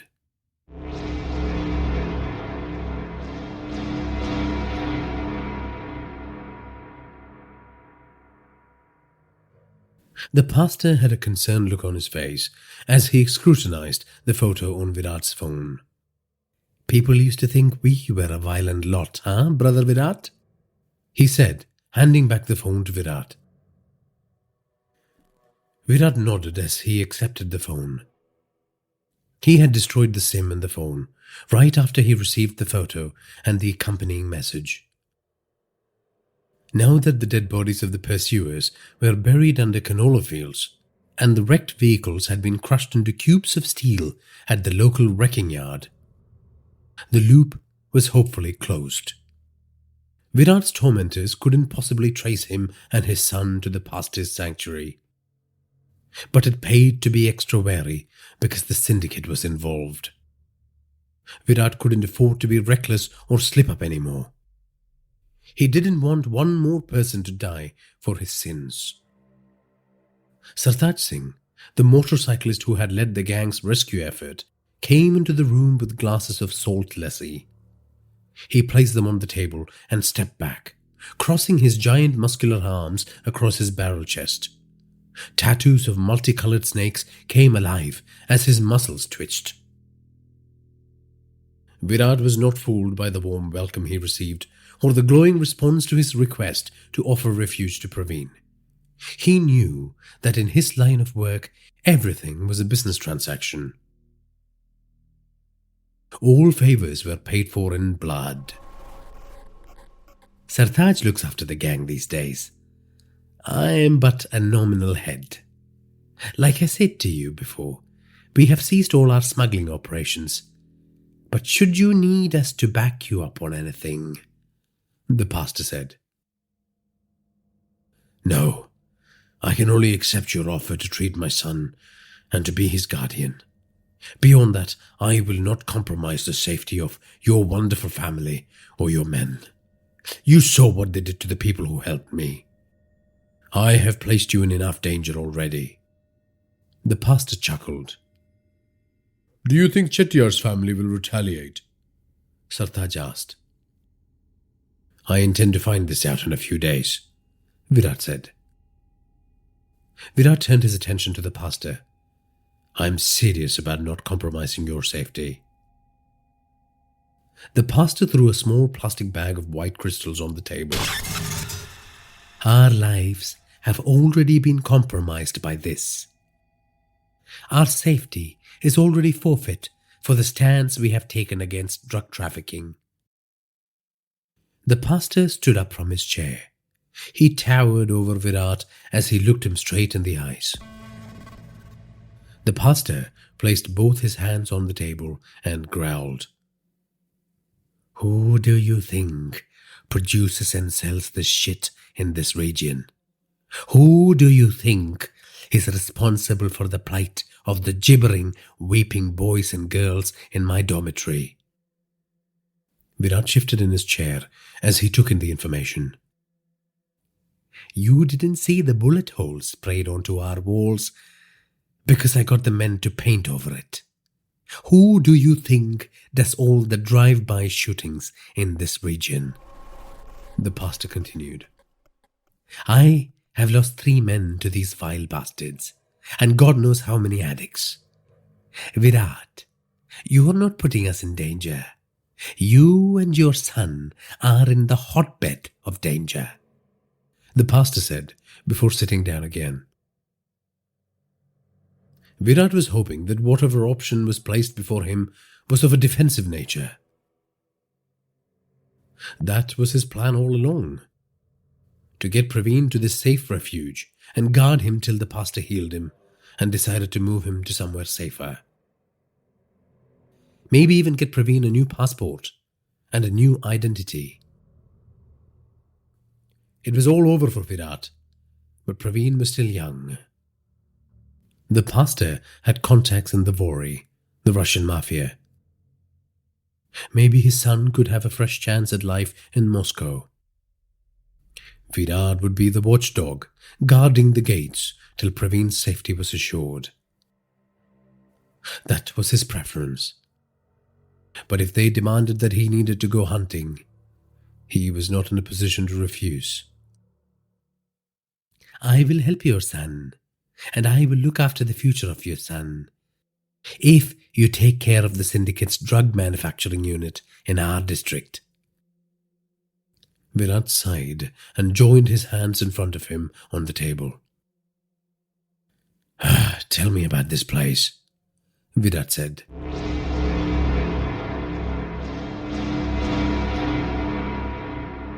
You know you don't have a choice in this matter, Virat said to Praveen.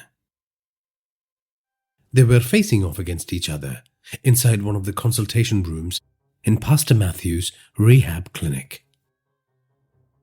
You can't make me do this, you bastard, Praveen said angrily. I know I can't, but you have no choice, because if I am gone, then there will be no one to look after your affairs, Virat said. I am mother. I don't need you, Praveen said haughtily. She has not been picking my calls for a few weeks, so maybe she's overseas, but when she gets back, I will tell her that you are hassling me, that you kidnapped me. Virat put his muscly arms on his hip and looked down at the white tiles on the floor. He took a deep breath before he responded. Your mother is dead, and the people who killed her are coming to kill both of us. Praveen slumped into the leather chair reserved for doctors visiting the clinic. No, he muttered. What people? You killed her. You killed her just like you killed Anya. Suddenly, Praveen leapt from the chair. He grabbed a ballpoint pen from a nearby table and rushed at his father, with the makeshift weapon held up. Virat did not move. Praveen stabbed Virat's chest with the plastic object, which promptly broke in two. Praveen cried as he jabbed the damaged half of the pen into his father's body. After a dozen or so blunt strikes, he fell to the floor panting and lay there drooling and wailing softly in a weakened state. You don't even have the energy to kill a man you hate with all your heart, Virat said as he bent down and placed a hand on Praveen's heaving chest. Virat proceeded to tell his son the true reason for Anya's death and the shocking sight he saw at their family home. Praveen moaned as if his body was being torn asunder when Virat described the final state of his mother's body. You did this. You did this, he said, squirming on the floor. If motivation is what you're looking for, then consider this. If you get better, you will have the strength to kill me, a man you hold responsible for the death of your mother and your sister, Virat said as he stood up. In fact, I will let you kill me, if you surprise us all with your inner strength. A strength I know you have, Virat said, extending a hand. Praveen sat up and wiped his tears. After considering the offer for a while, he grabbed onto his father's hand and pulled himself up. They faced off again, the anger in Praveen's eyes a harbinger of all that would come to pass. Virat's end would be at the hands of his son. Virat smiled wryly and then exited the room. Pastor Matthew Tharagan, who was waiting outside, nodded at Virat. Virat responded in kind and said, He is all yours.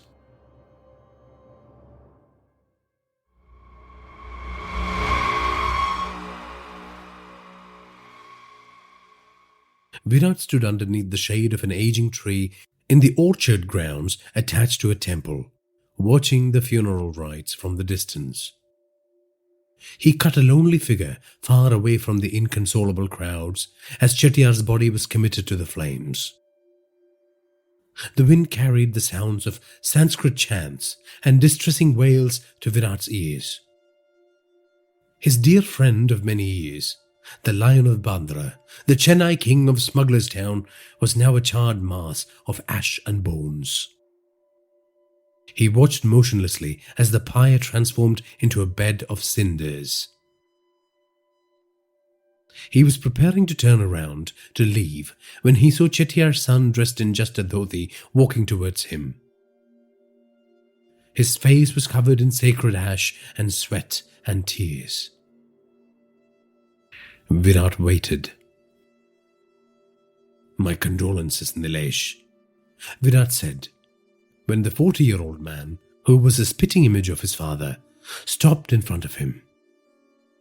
He was balding, had a portly frame, and his facial features were soft. But his eyes exuded a ruthlessness which announced that you underestimated this man at your own peril. "You know, Virat Bhai, my siblings want your head on a platter," Nilesh said, turning around and gazing at his younger sister and brother, who were weeping uncontrollably in the distance. Virat nodded. "I can understand why they would feel so. I'm sorry that," he began to say when Nilesh cut him off. "They are not like my father. They don't understand the value of loyalty and friendship. I do. I remember what you have done for my family." "You are your father's son," Virat said. "But here's the thing, Virat. There are parts of me that are superior to my father," Nilesh said. He started pacing back and forth as Virat looked on. He had gotten softer and reduced the profile and the size of our business.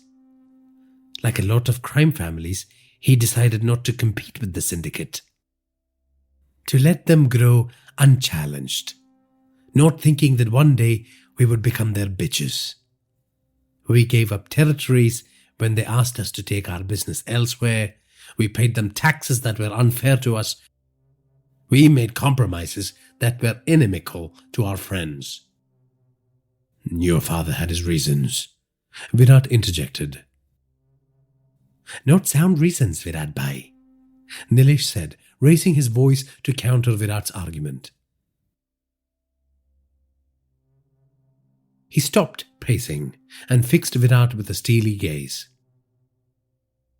"I will take revenge for what's happened. Of this, you can be assured," Virat said. Nilesh walked up to Virat and looked him in the eye. "You have balls, Virat Bhai. I commend you for that. Why else would you turn up to a place where people are screaming for your head?" Nilesh chuckled and patted Virat on the shoulder. He then walked over to the tree underneath whose shade they stood and placed a hand on its trunk. "I have told the temple committee that owns this land that this tree is old and rotting from the inside. It's been here for too long. Time for it to go," Nilesh said. "Like me," Virat said with a sigh. "Not you, Virat Bhai," Nilesh said with a wry smile. "What is the line from the Bible? There is a time to be born and a time to die, a time to plant and a time to uproot, a time to kill and a time to heal, a time to break down and a time to build, a time to weep and a time to laugh, a time to mourn and a time to dance." Nilesh walked up to Virat and shook his hands. "It will be time to kill soon, Virat Bhai."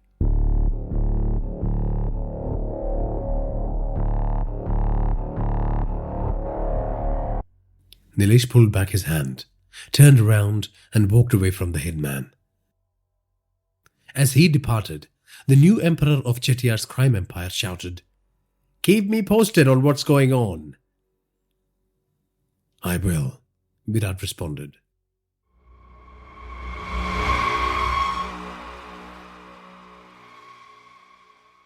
The Nishachar had parked his car next to a burial ground on the side of the highway to take a break from the long drive.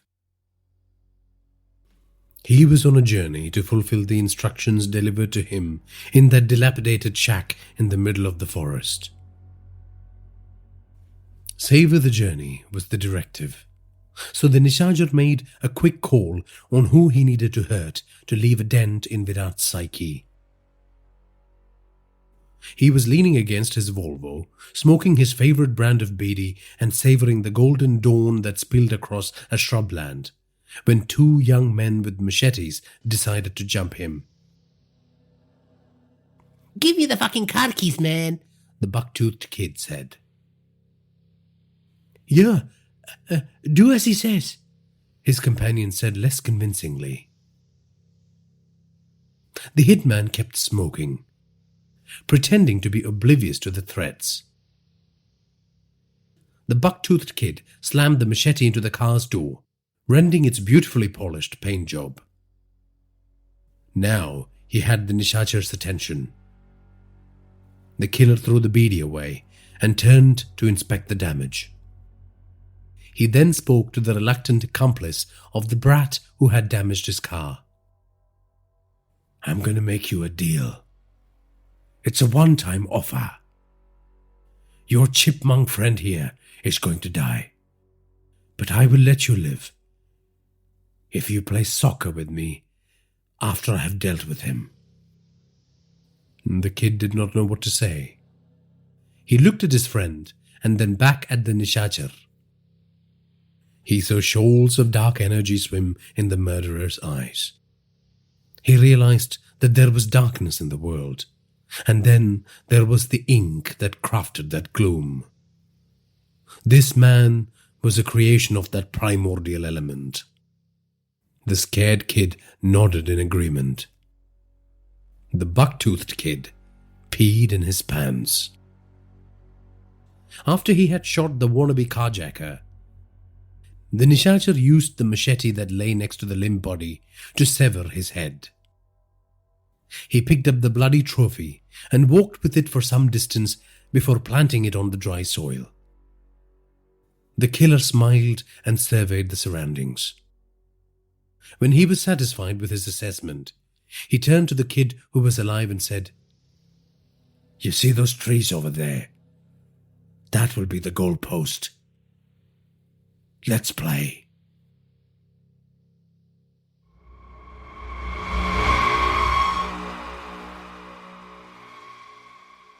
On his flight back from Chettiar's funeral, he slipped into a nightmare-ridden sleep. A creature with glowing red eyes, resembling a bat that walked upright, shadowed his walk towards the edge of a cliff. When he got there, Virat gazed upon the surface of a turbulent ocean, dark as the storm cloud-ridden skies above it. The creature had crept up right behind him. He could feel its putrid breath on the nape of his neck.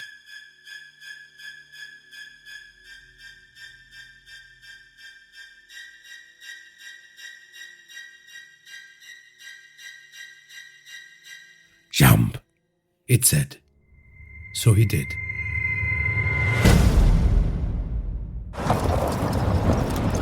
The drive back to the pastor's sanctuary was long. More remnants of the past bored into Virat's thoughts. Ravina, Nirmala, Anya, Sukhetu Prasad, Chettiar. He felt the stares of their ghosts on the back of his head. "I may be joining you soon," Virat said to the imagined spirits haunting the interior of the car. There were, of course, no ghost passengers in the car. Just a heavy pall of anxiety. Virat was worried. Would the pastor be successful in helping Praveen get rid of his addiction? Could he ensure safe passage for his son across the border? Would Virat be alive long enough to see his final wish fulfilled? When Virat arrived at the sanctuary, he rushed in to check on his son. Praveen was sleeping on a bed in a fetal position. He looked exhausted. A drip was feeding him vital medication to help him through the difficult initial phases of withdrawal. Virat remembered the pastor's words. "It will get worse before it gets better. So be patient. Be brave." Virat stroked his son's forehead lovingly. He couldn't remember when he had done that previously. Virat was not a good father, and with every act of domestic violence, he drove his wife and children away from him. Only Anya was forgiving of his unforgivable sins. Praveen, not so much. Virat pulled up a stool and sat next to the bed. He settled into a comfortable position and sighed. Then, as if he was reading a children's book to his son, he opened his heart. He talked about his horrible childhood, Uncle Arjun handing him the keys to a violent kingdom, how he met Ravina, and his history of violence as a hitman. "You are right to want to kill me. I deserve it," Virat said at the end. "I just hope you find the strength to kick this habit, so you can be strong enough to wield a gun to finish the job." Well, Praveen looked like he was asleep. He was in fact awake and listening to the confession of a monster he had hated all his life. He wanted to get better, get stronger, and slay this monster like those knights that slayed dragons. But he didn't like his chances. He was struggling to banish his addiction. Its death grip was so strong, every moment felt like a struggle to swim to the surface of a pool filled with black tar. Praveen thought he had heard his father cry, but he dismissed it as his mind playing tricks on him as the medication dripped into his veins. Sleep was a welcome escape from the torturous tug-of-war in his soul.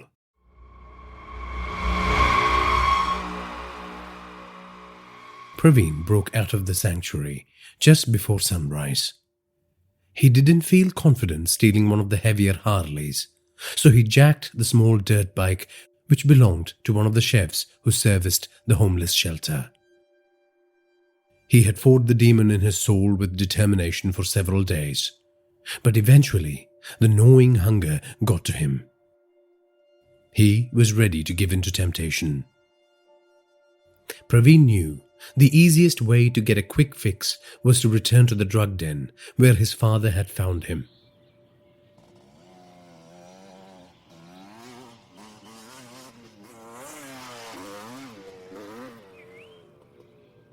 He rode in the muted light of early dawn, enjoying the cool wind buffeting his hair. Soon he would be able to inhale sweet vapors that will fill his blood with fire and ice. When he reached the den, an ambulance was parked up front. The paramedic, who was attending to the overdosed kid the day his father dragged him into the gypsy, was leaning against the ambulance, enjoying a cigarette. Praveen parked the bike and strode past him without acknowledging his presence. "You heading in there to get yourself killed?" the paramedic asked. Praveen scoffed. "I came to pick up a dead kid, but I have room for one more. I'm happy to wait for you." Praveen showed him the middle finger as he walked on. "I remember you and your father from the other day," the paramedic said. Praveen turned around and stormed in the direction of the paramedic, anger writ large on his face. "He's not my father. He's a fucking monster," Praveen said, getting up close and personal with the man. The paramedic threw his cigarette away and said, "I saw the concern and sadness in that man you called a monster, when he mistook the patient I was looking after for you, his dearest son. He pushed his chest against Praveen's face and walked him back. Kid, I see a lot of gung-ho dickwad teenagers like you who think the world is black and white. You think you deserve to be the center of attention in a world that has gone to hell. I got news for you. You are part of the system just like everybody else, and the sooner you learn to be flexible about your circumstances, the better it will be for you.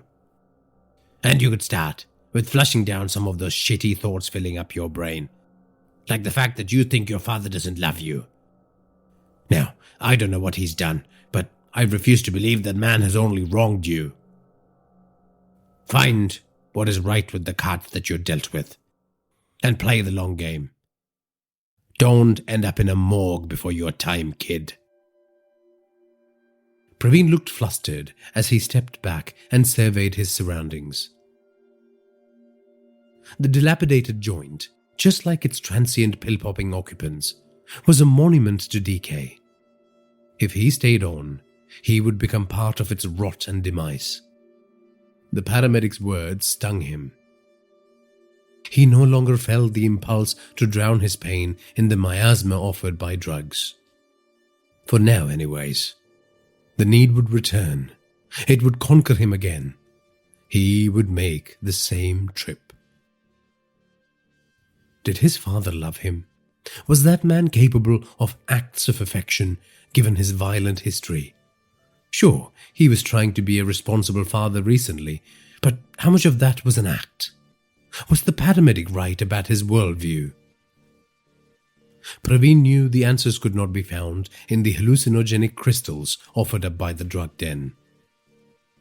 For now, he would have to return to his treatment.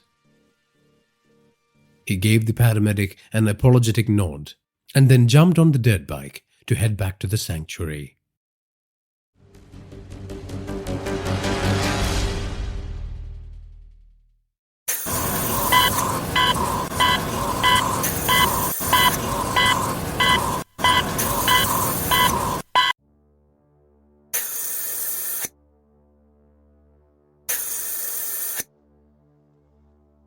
Uncle Arya, Virat's guru, was used to seeing blurred shapes over the plastic bump that was the mouthpiece linking him to the oxygen tanks. Usually, these shapes resolved into nothingness. Shadows or fractal manifestations of light dictated by the movement of the sun across the sky. For a dying man, these were valued consolations. When pain and labored breathing are your constant companions, shadowy manifestations are like angels. But this new darkness, creeping into the corner of his vision, was not angelic. It was a fallen creature caressing its gun. Uncle Arya removed his mask. It's you, Nishachar. Is that what they still call you these days? He said. Yes. You gave me that name, Guru. I am very protective of it. The Nishajar said. I had a feeling you would come for me. The Nishajar sighed in response. Are you going to kill Virat? Uncle Arya asked. The Nishachar nodded as he sat on the bed. A chill spread through the old man's body. He had always felt that in the proximity of one of his favorite students. I suppose there is no other way, Uncle Arya said. I'm afraid so, the Nishachar said as he slowly unplugged the cables and tubes on the array of medical equipment that surrounded the old man.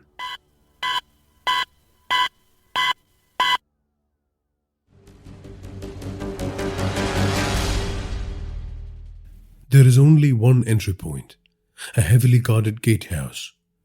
The other three sides of the warehouse are surrounded by swampland. There are a few tiny islands on the swamp, all heavily mined. Sartaj Singh explained as Pastor Matthew and Virat surveyed the syndicate's drug manufacturing facility on Google Maps. Let's say we take out all the guards on the outer perimeter. That gives ample warning to the gunmen inside. Sartaj continued. They will need a substantial fuel source to maintain a large production facility like this one, Virat observed. I know what you're thinking, Virat Bhai. The syndicate has got that covered too. While they have supplied electricity to the premises, they know how vulnerable the facility can be to saboteurs who might try to get their hands on the grid. Sartaj began saying. Petrol? Diesel? The pastor interrupted. Sartaj shook his head. They don't let fuel tankers into the compound. The pastor sighed and shook his head disappointedly. They have a gas pipeline that is mostly underground, drawn direct from the Chhattispur refinery, Sartaj said. Why did you say mostly? Virat asked. Here, at the rightmost point, on the front boundary wall, there is a conduit junction where the pipe briefly surfaces to be able to better link to the facility, Sartaj said, pointing at a black shape on the map. But there is a guard tower close to the wall, overlooking the spot, which houses a sniper waiting to pick off any pests, Virat said with a smile.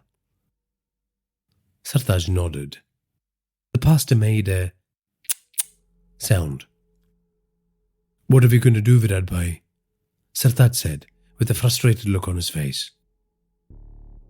A half-assed attack damaging the facade of this esteemed institution is not what we are looking for.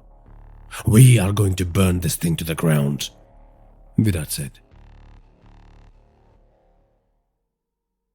The pastor nodded in agreement. Can your contact get us the blueprints for the gas pipeline layout within the warehouse as well? Virat asked. Yes, why? Sartaj asked. I know a man who likes to blow up things, Virat said.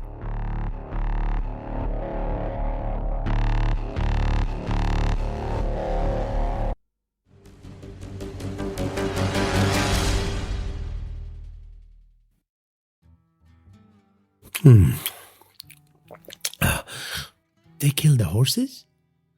Laddu Vinayak tried to express his incredulity through a mouthful of his favorite delicacy.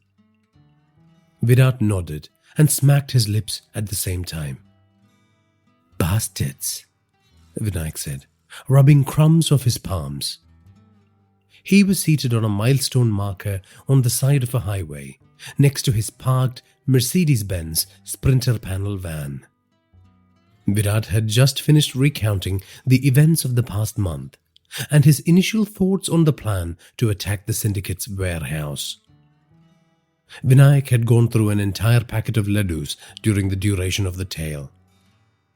The look on his face indicated that he had enough details to proceed to the recommendation phase. He got up, picked and devoured tiny morsels of laddu clinging to his shirt as he approached his van. Did you find anything on Pepe? Virat asked. Not yet, but I am close. This is not the first time I have been asked to hack the accounts of syndicate members. But to get to the top, I have to dig deeper. It's only been a week since you made the request, boss. Be patient, Vinayak said. He opened the side door to reveal a host of gleaming steel cabinets and electronics, including military-grade scanners and surveillance equipment. He opened a tiny panel and pressed a button. Cabinet walls parted to reveal cases full of gleaming guns, MP5s, FN-FALs, G3s, AR-15s, RPG-7s, Uzis, Remingtons, Glocks, all neatly arrayed in rule-inducing rows, underlit by blue LEDs. Nice, Virat said with a smile. Don't be a stranger, Virubai. Come inside, Vinayak said. Virat stepped into the van and the door closed behind him automatically. The van, which was air-conditioned, provided respite from the hot afternoon sun they had endured moments ago. "Can you organize the vehicle?" Virat asked as he sank into a comfy leather chair. "The automated one? Sure. They conducted an AV trial in Noida a few months ago, and I broke into the garage at night and scanned the automation systems of the self-driving car," Vinayak said with a smile, mightily amused with himself. "I don't have time for you to build an automated vehicle for me. We are go tomorrow evening," Virat said. "Well," Laddu said, "and we will have to break into the garage of a certain Punjabi real estate baron 100 k's from here. But that would mean the rates double." "Naturally," Virat said. Vinayak guffawed. "About the gas supply plumbing," Vinayak said, playing with the Swiss Army knife. "What about it?" Virat said.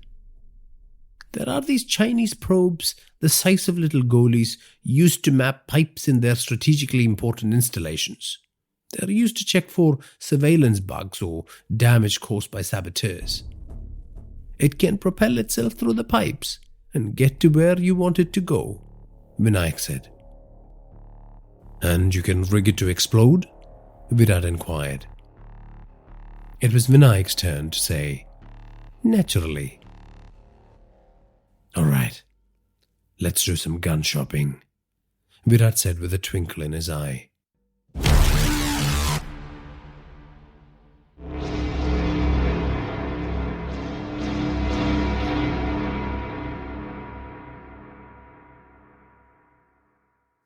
That is the end of His Night Begins, Season 3, Part 1.